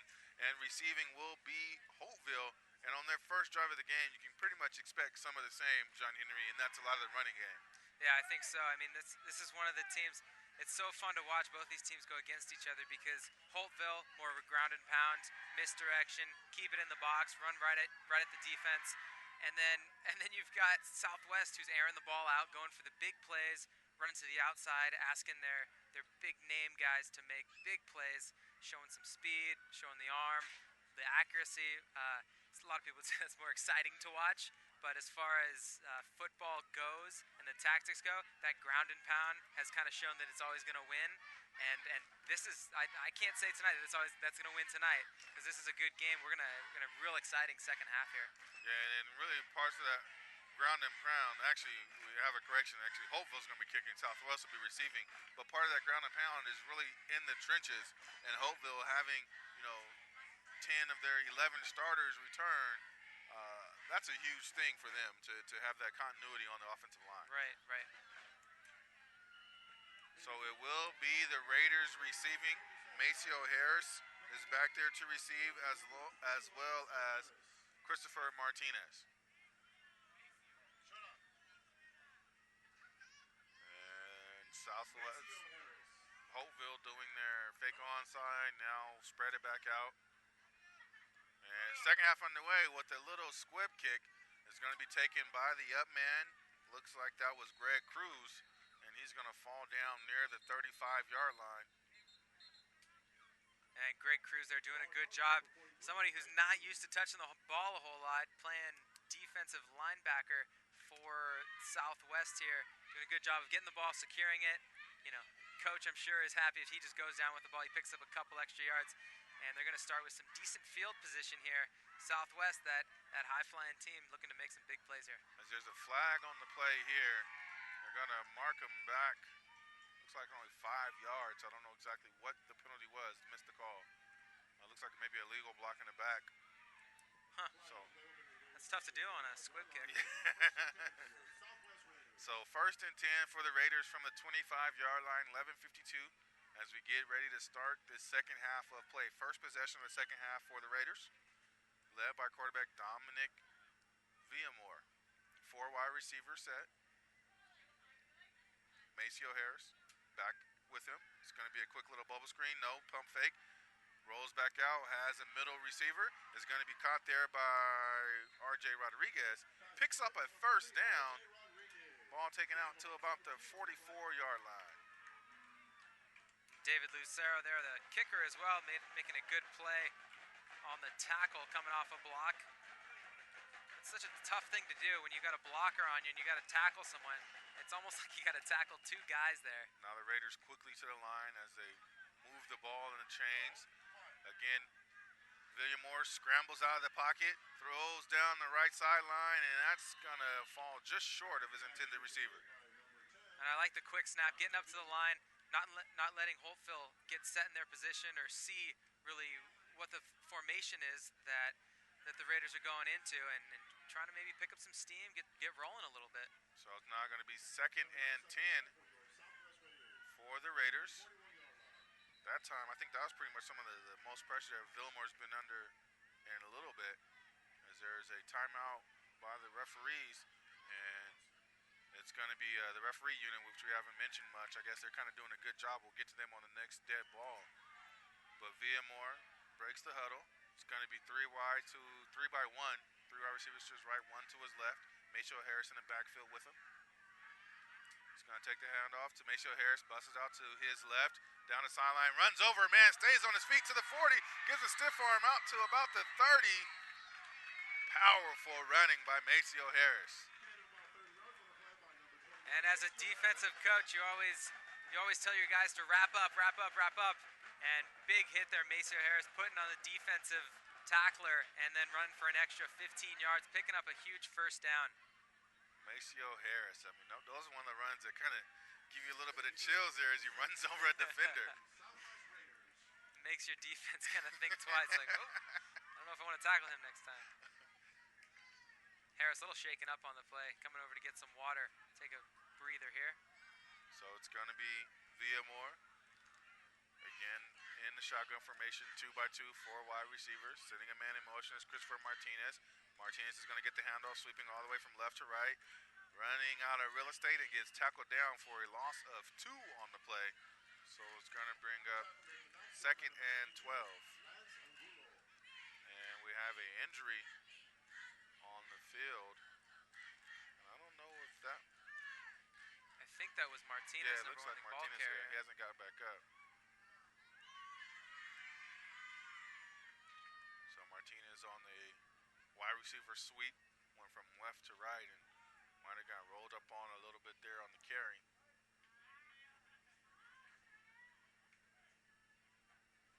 You always hope in a situation like this, just like got the wind knocked out of you, which happens, and that's part of football. As the trainers are looking at him there. As the trainers and coaching staff looking at him there.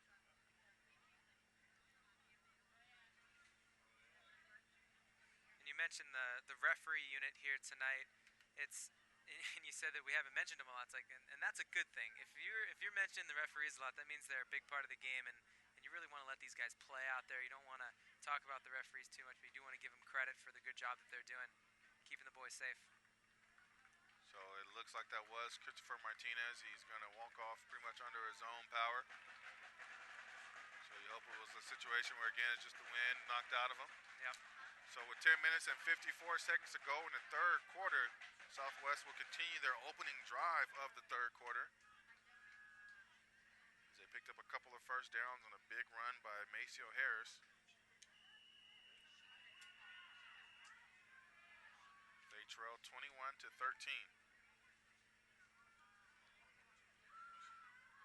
And instead of Maceo Harris, who's still on the sideline, it's going to be Abram Valdez. In the backfield, 4 wide receivers, 3 to the right, 1 to the left. Villamor is going to be a quarterback keeper, busts it out to the right-hand side, picks up a first down, and tiptoes out of bounds. A gain of about 11 on the play. Great recognition there by Villamor. It was kind of a read option. He saw that the defenders kind of got back there a little bit.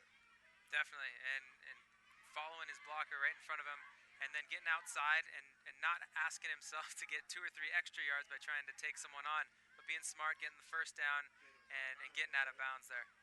Actually, they say he stepped out before the first down marker, yeah. So it's going to be 2nd and 9. Call it 3rd and 9. That line marker, it's hard to tell, but it's going to be 4 wide receiver set once again for the Raiders. And it's going to be a handoff this time. That's Maceo Harris, cuts back to the middle. Still on his feet, spins down. He's going to definitely picks up the first down there.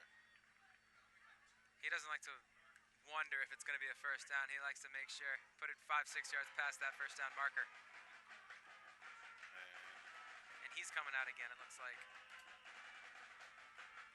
Got to wonder if that run took a little bit out of him as well. He hasn't really seen much time on the sideline, but two times already in this drive he's been on the sideline, subbed out. So the Raiders again down 8, 10 minutes to go in the third quarter of play. 4 wide receiver set. Valdez in the backfield. Valdez up the middle, power running for the Raiders. Picks up about 4 on the play. Is going to bring up 2nd and 6.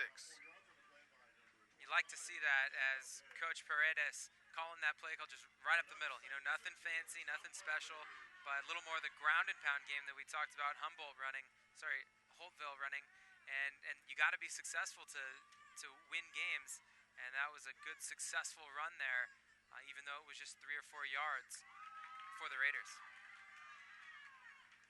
So 4 wide receiver set once again for the Raiders. Shotgun formation for Villamor.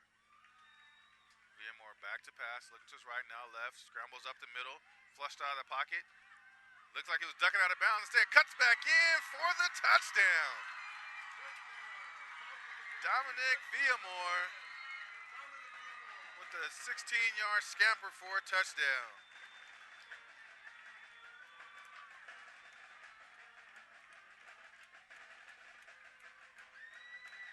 And almost a broken play there as there was good coverage down the field. Villamor not finding anyone to throw to, tucks it, runs it. Christopher Martinez on the outside noticing this and as being a smart player as he is, turns to his defender and puts a good block on him, giving Villamor that perfect lane into the end zone and a great sustained drive there by the Raiders. Nothing fancy, nothing too big, no big plays, and they scored. That's huge. That's exactly what they needed to start off the second half. And now Villamor, on that run there, the previous run, he stepped out of bounds. So that time, as he's direction towards out of bounds, he makes a great cut, cuts right back inside. I think he might have caught the defenders off guard. As it's going to be a fake extra point attempt, and keeping it is Rodriguez. And I don't know if that was an option for Rodriguez to do in his own, but the extra point was no good. Couldn't tell if that was an option to do it, or if that was the play call, or if the snap was a little low, and RJ Rodriguez thought he might have a better chance of scoring. Either way, didn't execute on the 2-point conversion or the extra point, and we still got a 2-point game here. But again, back to that run by Villamor, edging to the outside. I don't know if it caught the defense off guard, but now do you think that the Raiders have kind of figured out how to attack the Vikings of Holtville? I think they have, and from here on out, the Raiders have to keep Holtville on their heels, but at the same time, the Raiders' defense has to make a stand and show the Vikings that they know that they're going to ground and pound it. They know that they're going to run up front each time and try to run through them, and they've got to figure out a way to stop. Maybe they figured that out at halftime. And I think we failed to mention last year these two teams played, and Holtville was a 28-0 victor in that game. So Southwest is trying for a measure of revenge, so to speak, this year. As the kick is off and is going to bounce, and I believe once again for Holtville, as running that out was Clayton Bowler. Again, Bowler switched to number 17.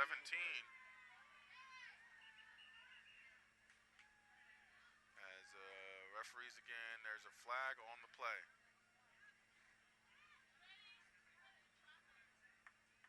We've seen not too many flags tonight, but the few flags that have been thrown mainly been against the Southwest Raiders, and they've kind of come at opportune times, giving Holtville those extra yards that they needed to either pick up a first down or make a 3rd and long, a 3rd and short. It just it makes the game so much easier when you don't have as far to go, obviously. But we'll see what Holtville can do here. Not sure what they ended up calling that penalty. Holtville on the offensive side of the ball. Big run there by Alfredo Mendoza, nearly picking up the first down. And again, we wanted to get clarification on number 17. Is actually Josh Osuna, backup running back.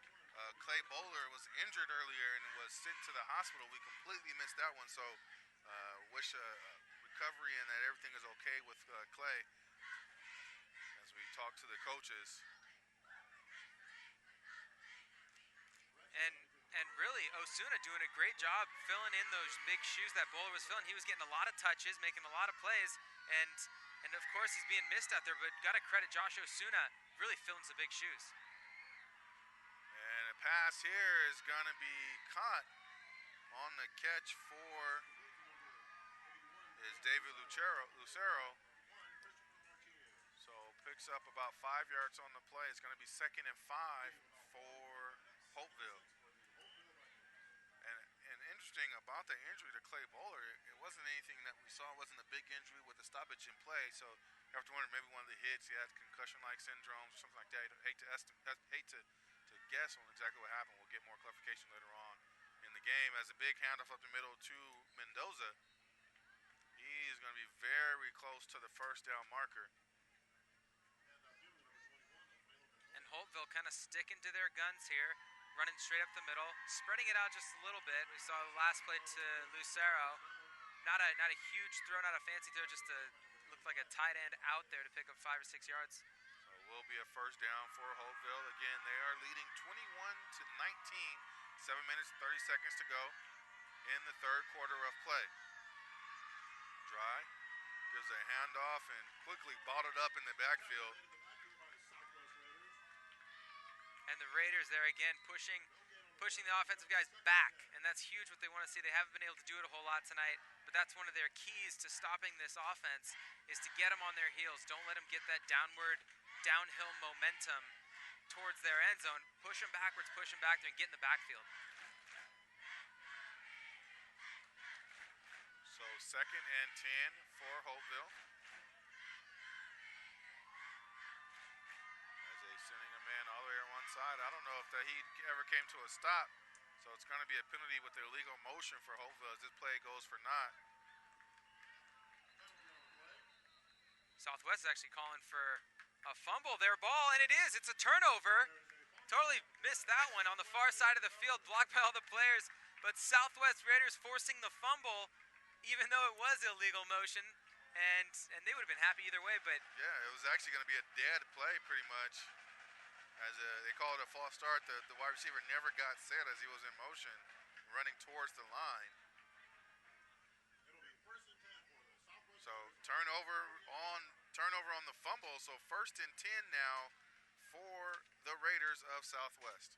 And we've seen the Raiders capitalize on the other two big mistakes, one being a turnover and one a mishandled punt. But see if they can capitalize here. I wouldn't be surprised if they kind of use this momentum, drive down the field, and punch it in to take the lead here. Well, I guarantee they're going to take a shot towards the end zone on this play here. Here's Dominic Villamore rolling out deep to his right. It's going to be a bubble screen over the middle, goes over the outstretched hands, intended for Maceo Harris.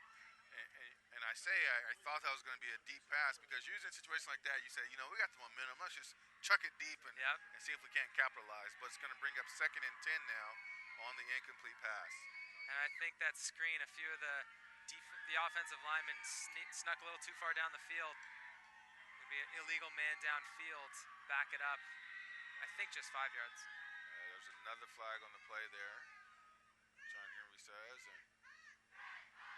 And again, our referee staff of officials, I should say, referee Robin House, umpire Bob D'Angelo, linesman Tim Bray, line judge Olin Carter, and back judge John Goldsby, doing an outstanding job for the San Diego County Football Association. As they keep an order on the field here in San Diego at the high school of the Raiders, Southwest High School Raiders.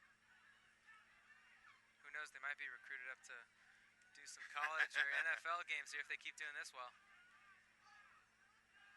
So Villamore, again, getting everybody in their proper positions, going to send Jesus Gallegos from the left side to the right side.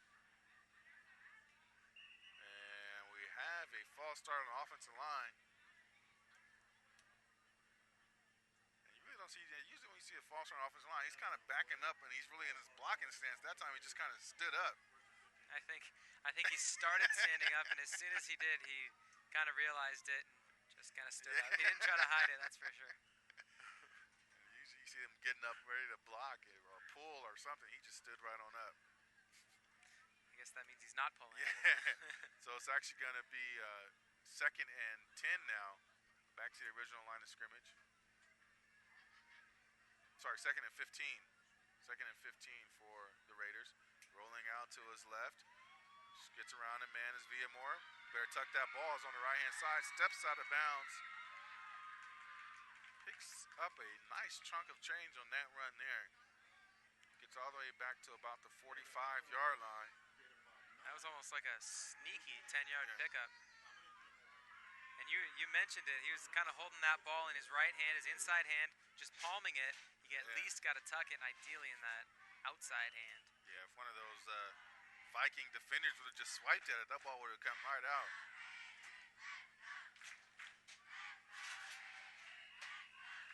So we have a timeout taken now by Holtville. As again, they lead 21-19 here on PlayOnSports.com, your destination for high school sports. Do you want to watch more of your high school's great matchups like the game you're enjoying here tonight? Tell your school to sign up for the PlayOn Sports School Broadcast Program. The program allows schools to broadcast all of their games and other activities on the web. For more information, go to PlayOnSports.com. PlayOn Sports is on Facebook and Twitter, giving you news and information as well as links to great highlights. Follow us at PlayOn Sports on both Facebook and Twitter. You can also access thousands of live and on-demand games on YouTube at youtube.com/PlayOnNetwork. Keep up with all the high school action every week from your destination for high school sports, PlayOnSports.com. Again, that's John Henry, Winter Nolte. I'm Robert Fields. PlayOnSports.com, your destination for high school sports. Make sure to check out all those links and follow us on social media. As again, we're bringing you all the high school football action you can handle. Exactly. Too much almost. Have a great game here. As it's going to be an inside handoff, going to run into his defender, is the Raiders. So it's going to bring up now a fourth down. 4th and 7. And Maceo Harris back in there now. He got hit pretty hard once again on that play. As you mentioned, running into his own defender. So I believe the Raiders might go for this one. As Villamore still on the field, still talking to his team in the huddle. I think that's a good call. I think you need to go for this. Worst case scenario, you ask your defense to halt a 50-yard drive. Villamore, 4 wide receivers, Maceo Harris in the backfield. He's going to roll out the pass. That's Maceo Harris along the left side. He's going to roll out to his right. Stutter steps, and it's going to be complete. No, he dropped it. Incomplete pass into the hands of Jesus Gallegos. And it could almost caught that one for a fumble because Gallegos looked like he was ready to tuck that one when it actually fell out of his hands. I think he was thinking about tucking it before he actually had it secured, but just so close. A great play by Villamore, putting that ball there, evading the defenders and putting it up in the air for Gallegos. Couldn't quite finish it off, but Southwestern now needs to make a stand on defense, on the defensive side of the ball. So it will be a turnover on downs. 5 minutes and 6 seconds to go in the third quarter of play. And Gallegos still in there on the other side of the ball, playing free safety, deep, kind of shaking his head, but he's got to pick himself up here, because you don't want to make two mistakes where you make your one, you put it in the past, and then you come back and make a big play right here.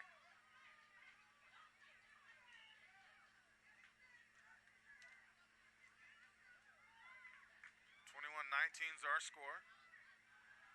Holtville in control now with the ball.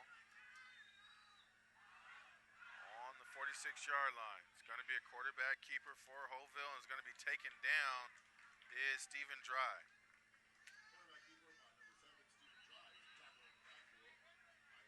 Great play there on the far side. I believe it was the defensive back. Maybe I couldn't tell the number.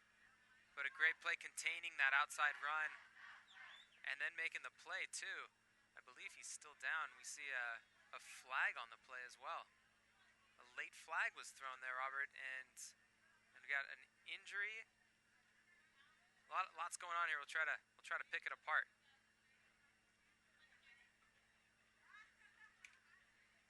Do have an injury, like you said, right about that one of the linemen has his helmet off.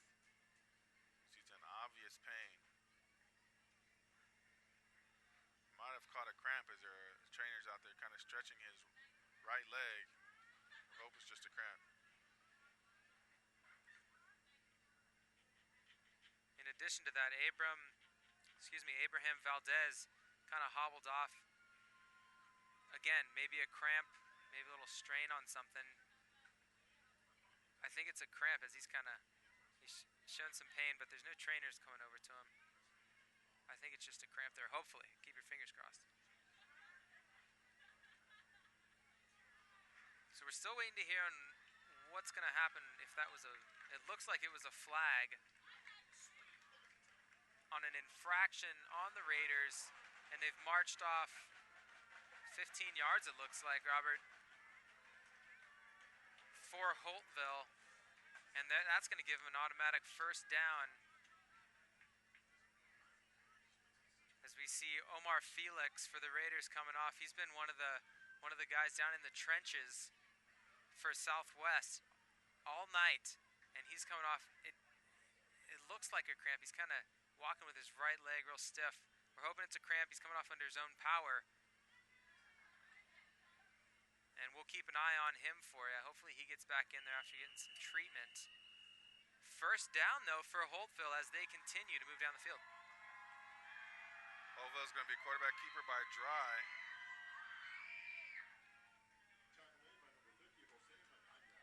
And he picks up about 5 yards on the play there, so it's going to bring up 2nd and 5.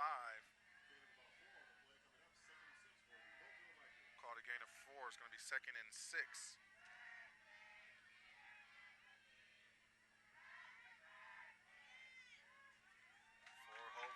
Time continues to click. 4 minutes and 10 seconds to go in the third quarter of play here.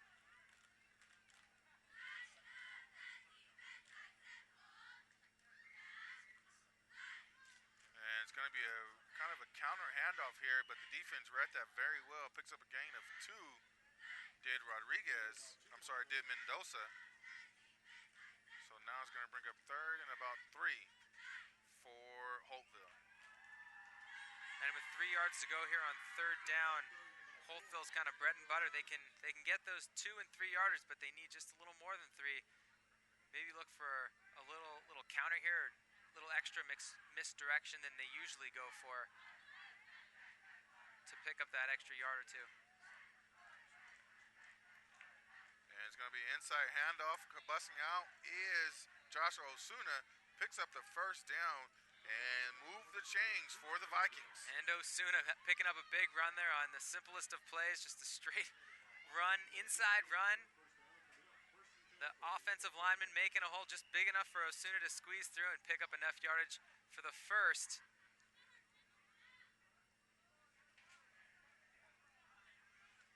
So we'll be first down, 3 minutes and 9 seconds to go. Again, Holtville on top, 21-19.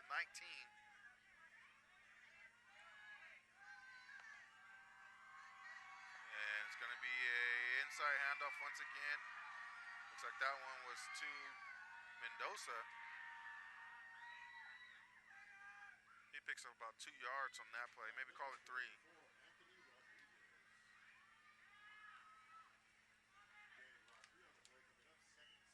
So 2nd down and 7 yards to go for the Vikings. John Hammer, this drive is really milking up a lot of time for Holtville. You got to know on the other side, Coach Paredes is trying to get his defense off the field as soon as possible. Exactly. You want to get your offense, and even more importantly, get your offense on the field. Yeah. Can't score points if you don't have the ball. Holtville, again, using a lot of clock. And it's going to be a quarterback keeper as Dry busts to the outside. Finally gets taken down after he picks up about 3 more yards on the play. So 3rd and 4, call it 3rd and 3.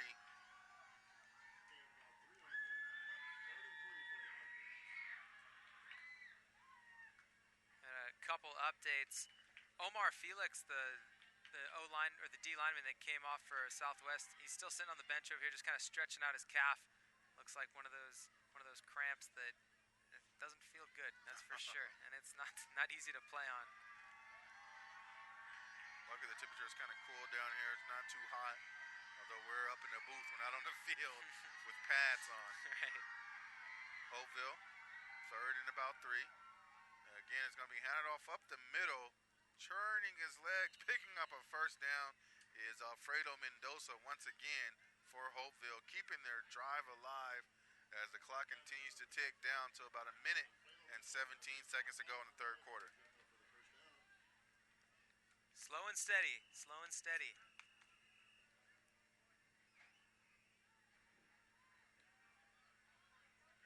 And now Southwest switching out some defensive linemen. I believe it's Jonathan Samuel and Fernando Iniguez coming in at the front line, maybe reinforcement after that first down for the goal line, almost goal line stand here. They're about the 20. Again, under a minute to go in the third quarter of play. Holtville content on taking their time, and there's a flag on the play. And it looks like it's going to be false start, so it's going to bring up 1st and 15 now for Holtville. And a team like Holtville, you know, they're pretty pretty content getting 3-4 yards every carry. Now, if you go and make a penalty and you scoot back 5 yards, and all of a sudden you need to make, you got 1st and 15, and you've got 15 yards to go for 4 downs, and it kind of disrupts the rhythm even after a huge long drive like that. One little mistake can kind of throw a brick in there, and it could mess them up right here. See if they can continue with this momentum. Well, this time Dry is talking to his lineman, making sure you guys don't go anywhere as he talks to that tight end on the left side there. And Dry back to pass. Now ball is tipped in the air and batted down. Incomplete pass. As Dry was looking for his big tight end on the other side. And Jesus Gallegos coming up, making a big play that's so tough as a safety when you're reading run all game, and then all of a sudden you see the quarterback with the ball and he's looking like he's going to pass. You almost forget what to do, but he did a great job coming up on the tight end and not giving him a chance to make a play on the ball. Yeah, that was David Lucero, the intended receiver there.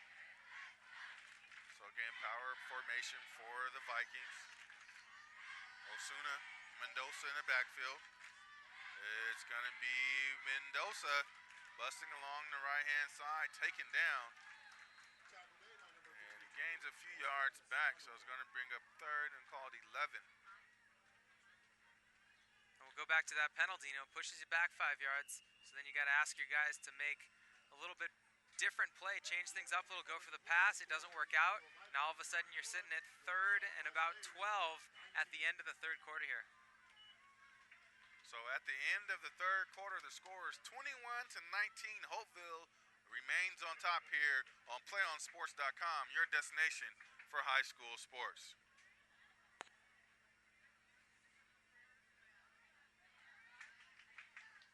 Do you want to watch more of your high school's great matchups, like the game you're enjoying here tonight? Tell your school to sign up for the PlayOn Sports School broadcast program. The program allows schools to broadcast all of their games and other activities on the web. For more information, go to PlayOnSports.com.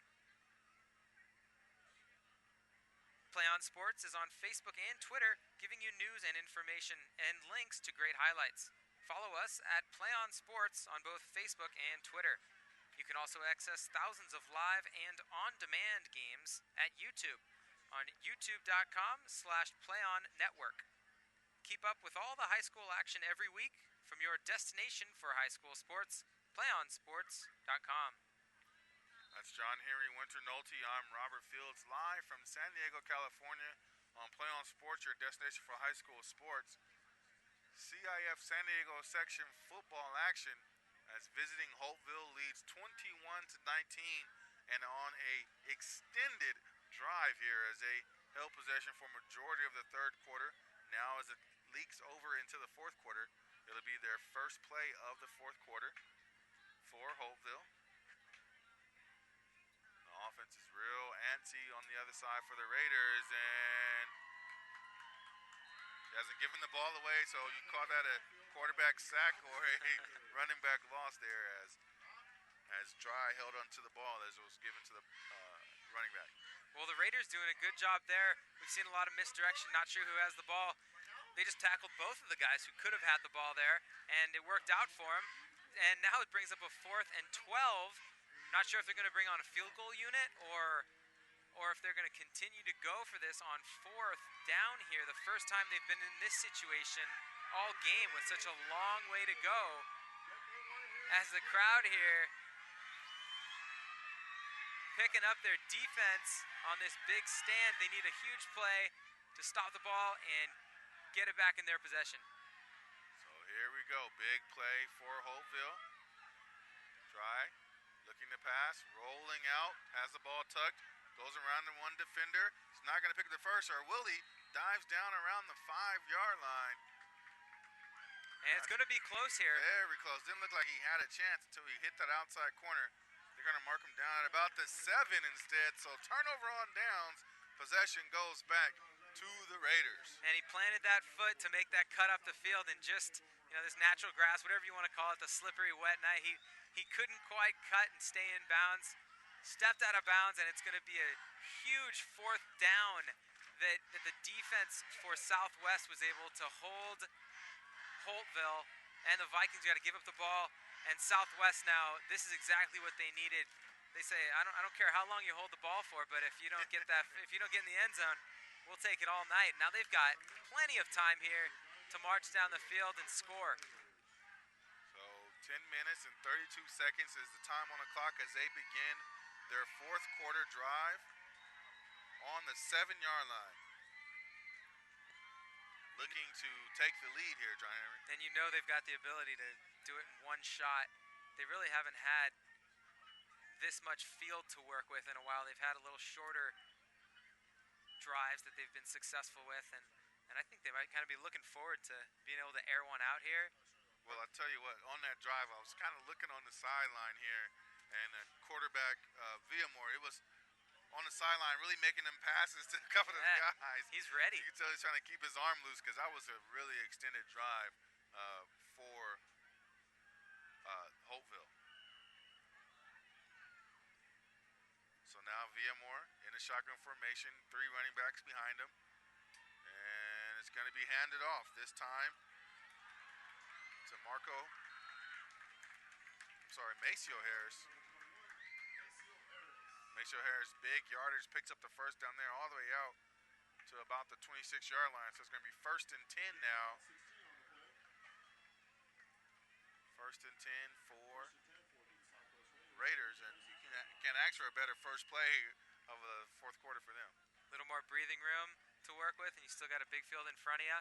But Southwest coming out in that really spread out formation, then just handing it off. It's tough to read as a defense. I mean, the 2 running backs are 5 yards deep with the quarterback, and another running back 7 yards deep as Villamor scrambles out, keeps the ball himself, and gets the corner, stays in bounds, and it's going to, no, they're going to say he stepped out of bounds at the line marker. If he had 1 more yard to work with there, he could have cut it up the field. So he steps out of bounds at the line marker, so no gain on the play. It's going to be 2nd down and 10 now for the Raiders. And I've got to say that the Raiders have the edge as far as speed goes. Holtville Vikings, though, doing a good job of containing. You saw it there on that play. 5, 6 guys were in pursuit of Villamor as he was trying to cut it to the far side there. Just couldn't quite do it. Like I said, 1 more yard and he would have been there, but he didn't have another yard. And late onto the play is Jesus Gallegos. So he's trying to get the play call. He said, I'll just go over to the other side and play wide receiver. So that's what he does on the left side of the line. And then we have another man in motion. And it's going to be handed off once again. Maceo Harris bounces to the outside, gets a good block. Tries to run over another guy and picks up about 6 yards on the play there. Clock continues to run for the Raiders. Harris, another solid run. He's kind of their go-to guy right now. As the defense is kind of looking who to cover. Harris kind of gets a spread out box to run through. And he's making guys miss and running over guys left and right, showing speed. Dangerous out there. Yeah, you almost think if he just has 1 more block or 1 more open field move, he can really break it for a long run. Yep. That would make this crowd go bananas, I think. 4 wide receivers set for the Raiders. Again, looking to march down the field and take the lead in this ball game. They have not led in the game. Looking over the middle, pass is going to be tipped and dropped by R.J. Rodriguez as he couldn't hold on to the pass from Dominic Villamor. And R.J. wants that one back, I'm sure. Rodriguez right through his hands. He turned his head upfield just as he was catching that ball. Got to make sure you get the ball, secure it, and then make those moves because that was a first down right there. Absolutely. So instead it will bring up 4th and 3 for Southwest Raiders. Looks like they're going for it here. Got to go for it. Like the play call.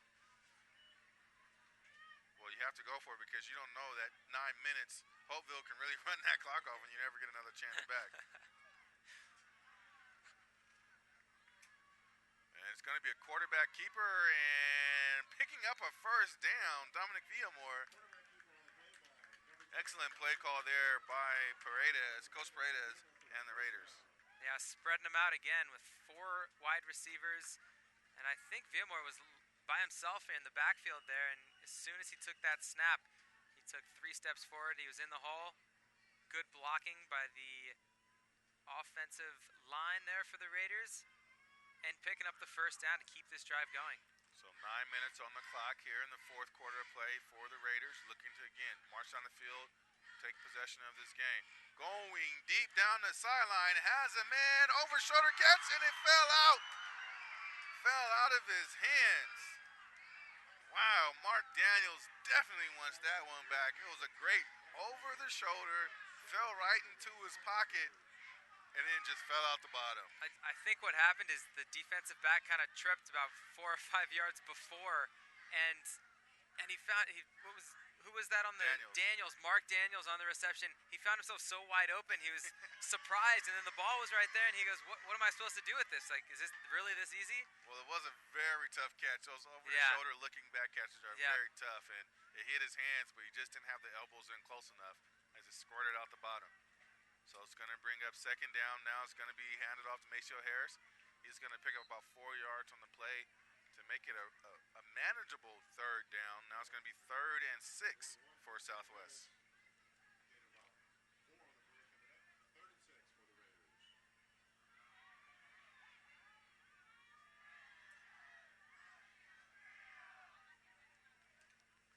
Minutes and 27 seconds to go in the ball game. Southwest Raiders hosting Holtville. They're down by 2, 21-19. Ball on their 43-yard line. Holtville looking like they're going to bring a little bit of pressure. Villamore rolls out, throws deep once again, wide open in the secondary, and Jesus Gallegos couldn't bring that one in. And he had enough space around him. He just didn't have the playable space. I mean, he was right on the line. He had to make a almost unaskable catch there. He was trying to hold his toes inside the field and make the play, and I think that was just a little too much on that play there. Bringing up 4th down here for the Raiders. They've really got to ask someone here to get those 6 yards they need to keep this drive going, or else they turn the ball over. 4th and 6, last 4th down. It was a quarterback keeper for Villamore. This time we'll see what the play call is by Coach Paredes. It is going to be a 4 wide receiver set. It's going to be trips to the right of Villamore. In the backfield is Maceo Harris. Villamore back to pass. Inside screen, Maceo Harris, and he drops it. 3 consecutive drops for Southwest Raiders. And it's going to be a turnover on downs possession back to the Holtville Vikings with 7 minutes and 52 seconds to go. A lot of the guys on both of these teams are playing both sides of the ball, offense and defense. And as the Raiders kind of made a few mistakes on that drive, especially at the end, they've got to be able to rebound here and come back and play solid defense.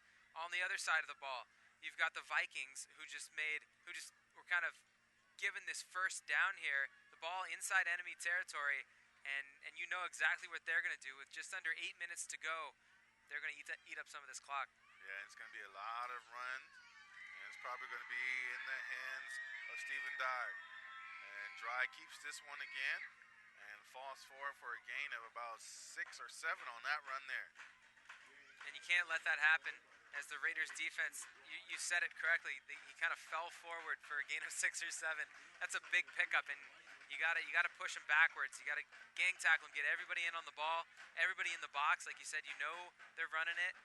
Get guys in there and know that your DBs can handle the wide receivers one-on-one if the offense decides to go to them.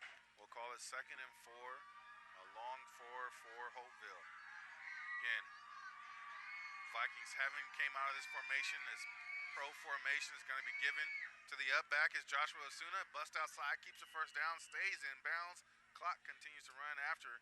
They'll move the chains for the Vikings. Osuna with another solid run, putting his head down and picking up some extra yards on the play. Josh Osuna on the carry for Holtville.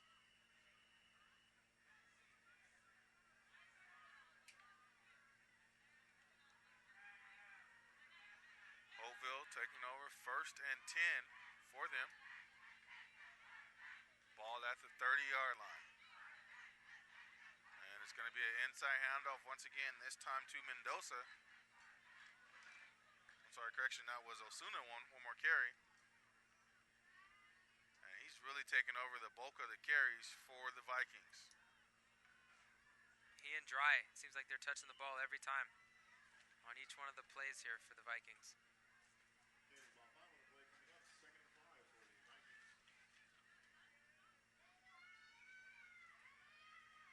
6 minutes and 20 seconds to go in the fourth quarter. Holtville with possession of the ball. They lead 21-19. And Dry's going to keep this one. Gets to the linebacker level and spin down. Picks up about 4 yards. Going to bring up 3rd and 1 for Holtville. Big 3rd down. Huge 3rd down. And Holtville's got to be content picking up. I think this is going to be their second 1st down if they do, but running 6 or 7 plays, eating up a lot of this clock.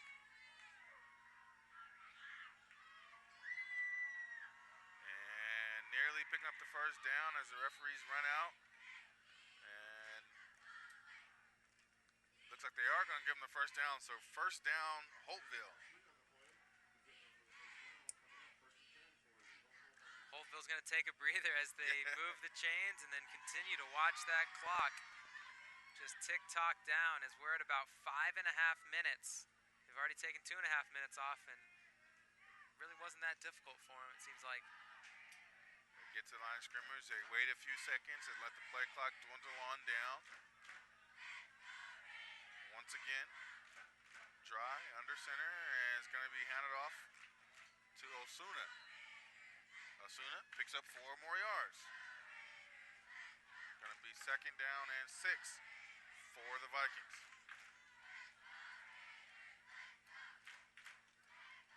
You can hear the Raiders sidelines here getting a little into it, asking their defense. They can see it, they're only down 2 points. They need 1 score. Ball on the 16-yard line for Holtville. 4 minutes and 50 seconds to go in the ball game. Trying to milk the clock, possibly take it in for another score. Dry is going to keep it this time and taken down at the line of scrimmage, so good stop there by the Raiders.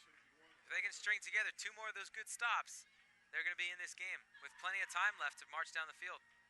And the Raiders still have all 3 timeouts as the clock continues to tick on down. 4 minutes and 20 seconds to go in the fourth quarter.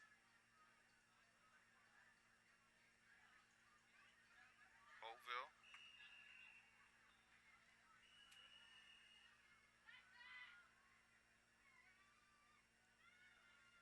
And there's the timeout taken this time by Holtville. So Holtville now has 1 timeout left. With 4 minutes and 11 seconds to go, Holtville leads 21-19 on PlayOnSports.com, your destination for high school sports. PlayOnSports.com is not only your destination for Friday night football action, but it's also the place for the most comprehensive coverage of high school playoff and championship events in all sports from all across the country. PlayOnSports.com, high school sports lives here. Do you want to watch more of your school's great matchups, like the game you're enjoying here tonight? Tell your school to sign up for the PlayOn Sports School Broadcast Program. The program allows schools to broadcast all of their games and other activities on the web. For more information, visit PlayOnSports.com. It's John Henry, Winter Nolte. I'm Robert Fields. Southwest High School San Diego section football here. The Southwest Raiders, who came into the game victorious last week in week 2 here, are looking to keep that perfect record, but they got to get a stop here on 3rd down as Holtville is marching down the field once again, burning off time on the clock.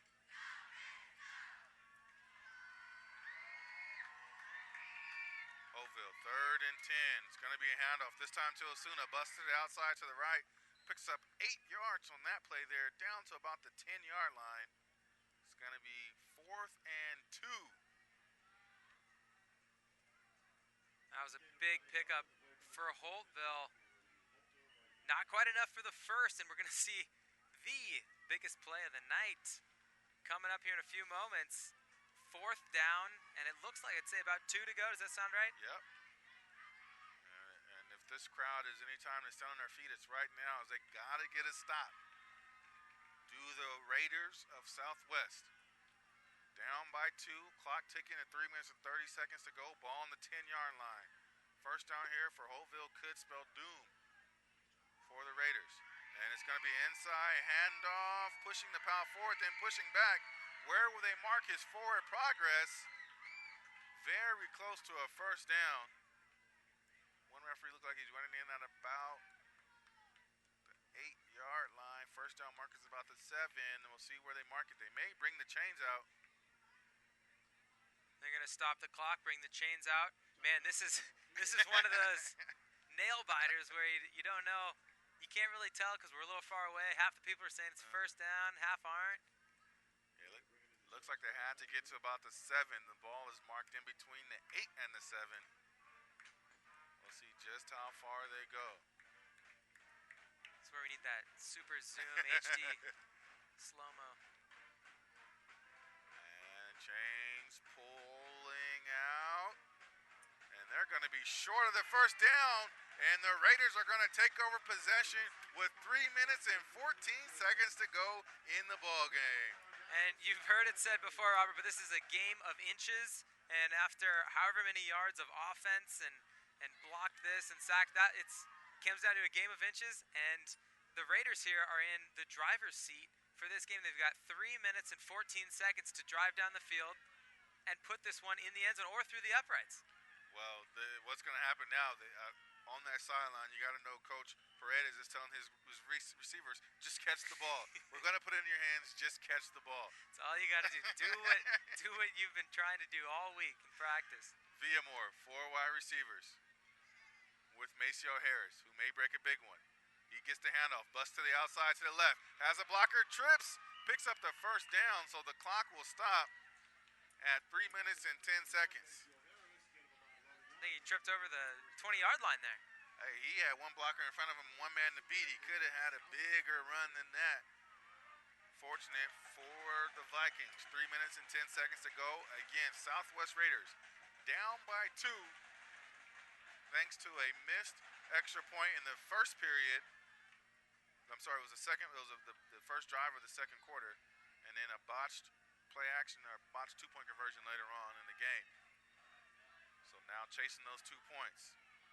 Maceo Harris handoff again and spun around down, gain of 1 on the play there. And it's going to be a timeout taken now by the Raiders. Good tackle there by Lance Angulo for the Vikings. Shaking off his offensive lineman and making a big play there for the stop. Really maybe 1 yard of gain there. So the Raiders now have 2 timeouts remaining, while Holtville only has 1 remaining. 2 minutes and 42 seconds. And if you're Coach Paredes, what are you telling your guys right now in this timeout? You're telling whoever's getting the ball right here that you're getting the ball, just run your route, and then pick your head up. You know your quarterback's good enough to put it right there. Villamore's going to put it right where you expect it. Just make the play and then run. You're off to the races. And he's just trying to keep those guys calm out there because now that they've got the ball, they know that they can win this. And if they've got the confidence, if they've got the know-how, we know they've got the talent, they can make this happen. Looks like it's going to be 2nd and 9 for the Raiders. 4 wide receivers, 3 to the right of Villamore. Low snap, back to pass, over the middle. Pass is caught by Martinez, and spinning around, still on his feet to about the 42-yard line. 22-yard gain on the play there. And Martinez, who's been so consistent tonight, playing both sides of the ball. Definitely not the biggest guy out there, but he's got some wheels, he's got some great hands, and they've got themselves a first down. And 2 minutes and 30 seconds to go. Back to pass once again. Rolling out to his left. Ball is caught on a knee. Picks up about 5 yards on the play there. Mark Daniels, I believe, on the reception with a great play. Coming back, almost down on a knee, like you said. Yeah. So now it's going to bring up 2nd down and 5 for the Raiders as they're approaching the 2-minute warning. They're trying to get another first down before that 2-minute mark. 2 minutes and 8 seconds to go will happen after this play. Rushed out of the pocket is Villamore, rolling to his right, throwing deep, has a man wide open. R.J. Rodriguez stops, catches, and he drops it. He drops it. R.J. Rodriguez started kind of running as the wind almost knocked that ball down. Kind of had to come back for it. R.J. Rodriguez was standing by himself. Almost it was like receiving a punt. He was so wide open. Right. But I think the ball was kind of fluttering like that too. It didn't really have a natural spiral, and it's not like the game's over. That's a big play, but they've got 2 more downs to get a first here. Just under 2 minutes to go. Minute 56 to be exact for the Raiders. Ball on the 47-yard line. Back to pass once again is Villamore. Looking to his left, throwing deep once again. Has his man beat. It's Martinez. Did he hang on for the catch? He did. First down, the Raiders all the way down to the 26-yard line. And Martinez, I'll say it again, playing both sides of the ball and making plays on both sides. What a catch. I mean, he had to spin around 360 and jump in the air to make that play. And I will mention the last few plays, Marco Beltran, who we haven't seen tonight, junior, he's a kicker for this Raiders team. He's been warming up on the sidelines, kicking balls from about the 35, and it looks like they've got the distance. All right, so it'll be 1st and 10, minute 46. Down 2 are the Raiders. Ball on the 25-yard line. It's going to be inside handoff once again to Marco Harris. Stays on his feet near first down range. Gets pushed back, and it's going to be a gain of about 8 on the play. And timeout taken again by the Raiders. Raiders here. I feel like this is the most the crowd has been into this tonight. We got the right song on, that's for sure. Little We Will Reroll Rocky pumps through the speakers here at the Stadium of the Raiders. Now the question tonight, Robert, if they, let's just say they can't punch it in, they ended up with a 4th down, or they're running out of time. You need to decide, are you going to kick a field goal or try to keep punching it in? And you got Marco Beltran, who, they haven't had the most successful point-after attempts tonight. And I can't recall if he was the one taking them, but he didn't really get a chance to take one of them on that 2-point conversion call. So, as Beltran, are you sitting there, asking, just waiting to be called on, or are you kind of like waiting for them to score? Well, Beltran is by himself. Remember, he was hurt earlier on that roughing the kicker, so that's right. Yep. Shaking out some of the kinks on the sideline. Nobody's talking to him on the sideline as he's by himself. Minute 37 seconds to go. Ball on the 17-yard line. 2nd down, rolling out. Has his man open. Ball tipped, dropped. An incomplete pass. I shouldn't say dropped. That ball was just on the outstretched hands of Martinez. As under pressure was Villamore. That was good pressure put on by the front defensive line of Holtville. So brings up 3rd and 3, minute 32. Huge 3rd down play for the Raiders. You got to wonder where Maceo Harris is on this play, where he's going to line up. Yeah, how much do you trust your running game and how much do you trust your passing game here? And it could even be a quarterback keeper for Villamore. A lot of options. Yeah, Villamore 5 yards deep. Right next to him is Maceo Harris. Villamore's going to pass it. Looks like going to be inside screen. Caught by Maceo Harris right near the first down marker. We'll see where they spot it. They needed 3, they picked up 5, so 1st down, Raiders. Just calling on your playmakers when it's time to make a play. That screen really hasn't worked for him all game, but you've got 2 of the best players in Villamore and Harris, and if they're both touching the ball in a play, then it's got to go for at least 5, you're guessing. So clock stops at minute 24 with an injury, as some of Coach Keith Smith's staff is out on the field saying that my guys are getting kind of chop blocked out there for that screen pass. But we have an injured lineman down.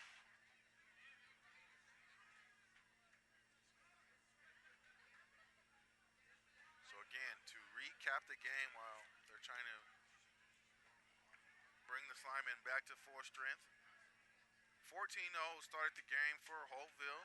Again, that ground and pound. Look at they were just going to kind of run all type of time off the clock.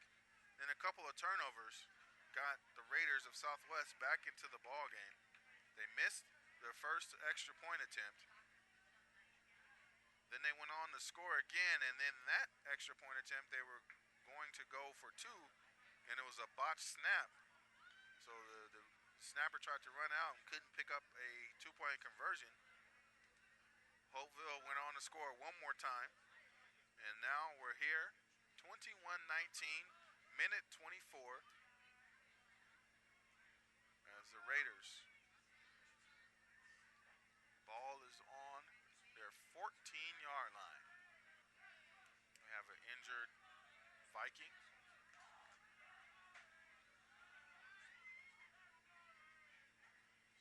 They're still tending to him. Can't tell exactly what they're looking at, and we'll get a number for you as soon as we can.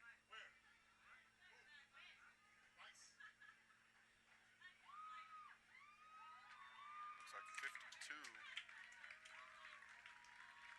Lance Angulo there was the guy down. Looks like he's kind of hobbling off. Hopefully just something little tweaked.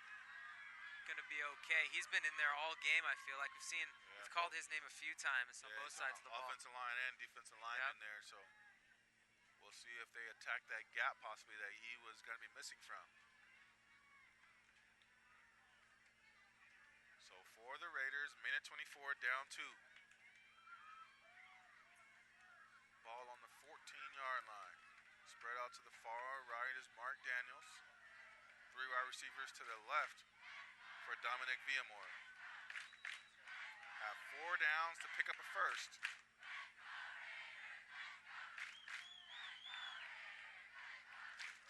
These referees are holding possession. And there goes the clock. Villamore takes a snap. Maceo Harris sweeping out to his right. Has the blocker, has the corner, and pushed out of bounds. They're going to mark him out of bounds at, looks like about the 8-yard line. Nope, all the way down to the 5. Gets to the 5. So nearly a first down. Is going to be 2nd and 1. 2nd and 1 for the Raiders. And we've said it time and time again. Harris getting to the outside, getting just a little bit of running room to pick up that speed. And man, did we see, I mean, he's shown it all night, but there, just a burst of speed as he hit that corner. And you know he was looking for the end zone, but I couldn't see him going to anyone else right now for this next down. So Southwest, minute 12 on the clock. Down by 2 in the red zone. 2nd and 1.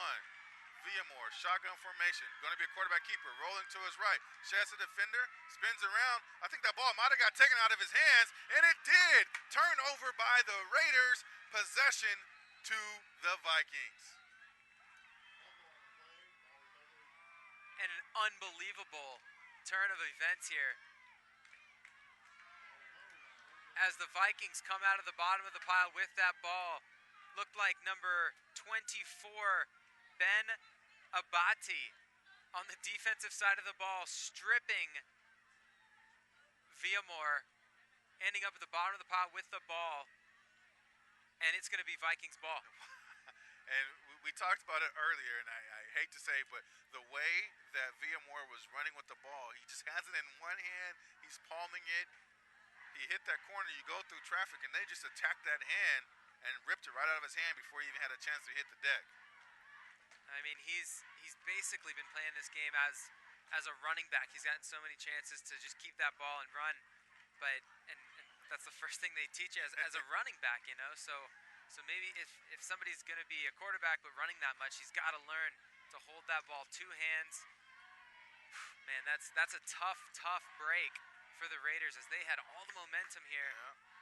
There's a minute 5 left. So now Holtville will take over on the 5-yard line and just going to push the pile forward. As Southwest only has one more timeout to stop the clock here. They're not going to take it now as the clock continues to run under a minute. And actually, they will take their third and final timeout. Does Southwest.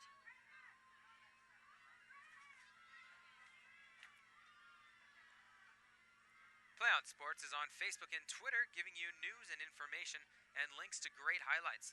Follow us at PlayOn Sports on both Facebook and Twitter. You can also access thousands of live and on-demand games on YouTube at youtube.com/PlayOnNetwork. Keep up with all your high school action each week from your destination for high school sports, PlayOnSports.com. What a game by the Holtville Vikings. They're going to hang on to get their first victory of the year. If they can hang on to the possession for about 50 more seconds, take two knees, and this ball game will be over. But backs against the wall, literally against the end zone. Yep. With the Southwest Raiders marching down the field, it comes up with a huge strip on defense. Southwest there just had such a great drive down the field with some big plays, calling on their guys who've been doing it all game, getting down to it was just the 2 or 3 yard line, and just ending it there. It's real tough to see all that momentum. It's like watching a balloon lose all the air and kind of deflate down. On the other side of the ball, Holtville doing a great job on defense. You know, it's tough to kind of keep your head in the game after somebody's driving on you, and you still, every play, you got to come out 100% and being smart and looking for that ball. And if you see it, go out and grab it. So you got to believe for Holtville and Stephen Dry are just content not to take a knee. They're just going to push the pile forward. And clock continues to tick. Down to 40 seconds to go in the ball game. It's going to bring up 3rd and 7.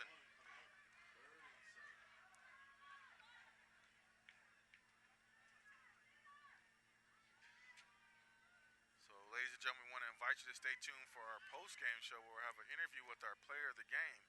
Again, that's immediately following the game in about 22 seconds here. As it looks like Holtville is going to secure the victory. They're now in the victory formation. Clock continues to tick. 10 seconds, 9 seconds. And there's the knee. And that's going to do it for the ball game. Holtville travels down to Southwest High School and comes away victorious with the final score 21-19.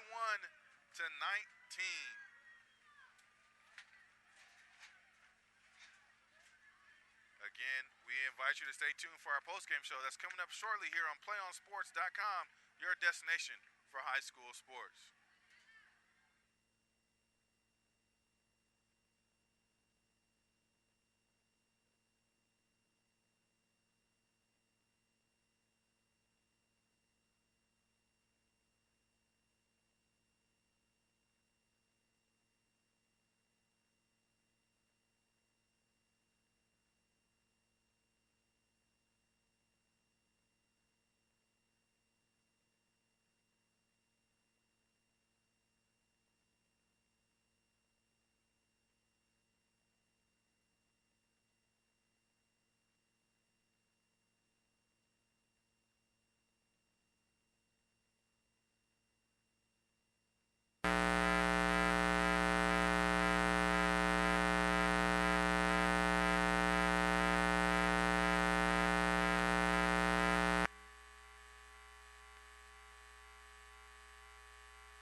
Welcome to the PlayOnSports.com post-game show. We're working on getting an interview with our player of the game, and that's going to be quarterback Stephen Dry, the outstanding quarterback, running back, also played some defense for the Vikings, helping them become victorious 21-19.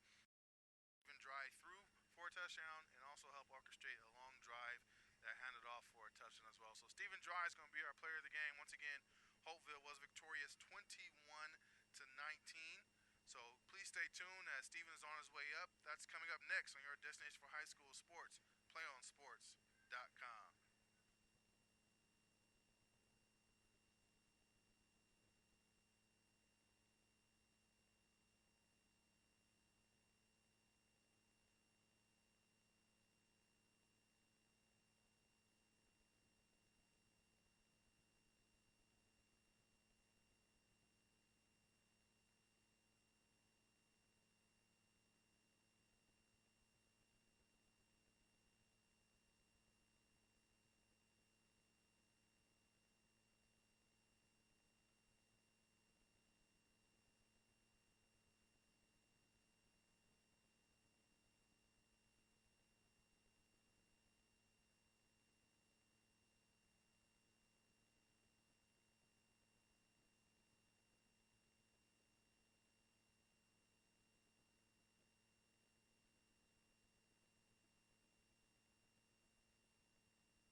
Welcome back to the PlayOnSports.com coverage of Friday Night Football. I'm joined by our player of the game, Stephen Dyer of the Holtville Vikings. And Stephen, good game by you today and by your ball club to come on down here and pull out a victory. How was it knowing that you guys are coming down facing a bigger school to really get in this battle? Well, we came off of a close close loss last week, and we were really pumped up. We were looking; they were Division I, these were Division III, so we were really looking for a win this week. It was tough, definitely tough, especially coming off a lose. But I think in the end, we pulled it out and we came out ahead. Now, you as quarterback, when you're out there and you guys have that kind of read option offense, sometimes when you give it off, you're still ready to hit somebody too, kind of playing fullback there. Yeah. What goes through your mind there when you're out there looking to lay a hit on somebody? Well, originally I started the season. I started on varsity as a sophomore at linebacker, and ever since then I've been a hit kind of guy. But they pulled me up to I was second string last year, and they pulled me up first string this year after our senior quarterback graduated. And so I mean, every time I'm on the field, I'm looking to hit somebody, not get hit. Yeah, we noticed that you were kind of handing the ball off, and you're out there ready to lay some wood on somebody. It led to one of you guys' touchdowns. You ran that in for about 5 yards. What's one of the favorite part of your game? I know everybody likes to score, and you know it pumps your team up. But what's one of your favorite things to do as a quarterback to lead your ball club? Well, I mean, either on the field or off the field. I mean, because we're such a small team, it's kind of like a brotherhood, and everybody's looking out for each other. And so on the field, we got this great communication, which was kind of falling apart today, but we got it back together towards the end. And I think the communication between us is the biggest thing for me. I mean, some of these guys I might never see again when I graduate, but I know they're always going to be right here because I mean, we play together, and we bleed and we sweat and we live together. So that's how it goes. Absolutely, and that brotherhood kind of stood strong on that final drive by Southwest as they're marching down the field. They get to their 7 yard line. What's going through your head saying, guys, let's get a stop, let's do something? What's kind of going through your head, and what is Coach telling you guys on the sideline about getting a stop there? Well, Coach was yelling the stop.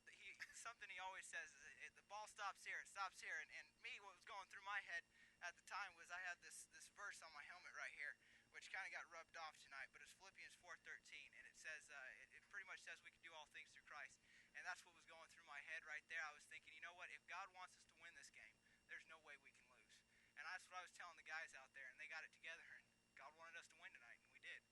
Can't ever bet against God, and can't bet against this guy, Stephen Dry of the Holtville Vikings, as they are victorious 21-19 here at Southwest High School. Again, our player of the game, Stephen Dry from the Holtville Vikings.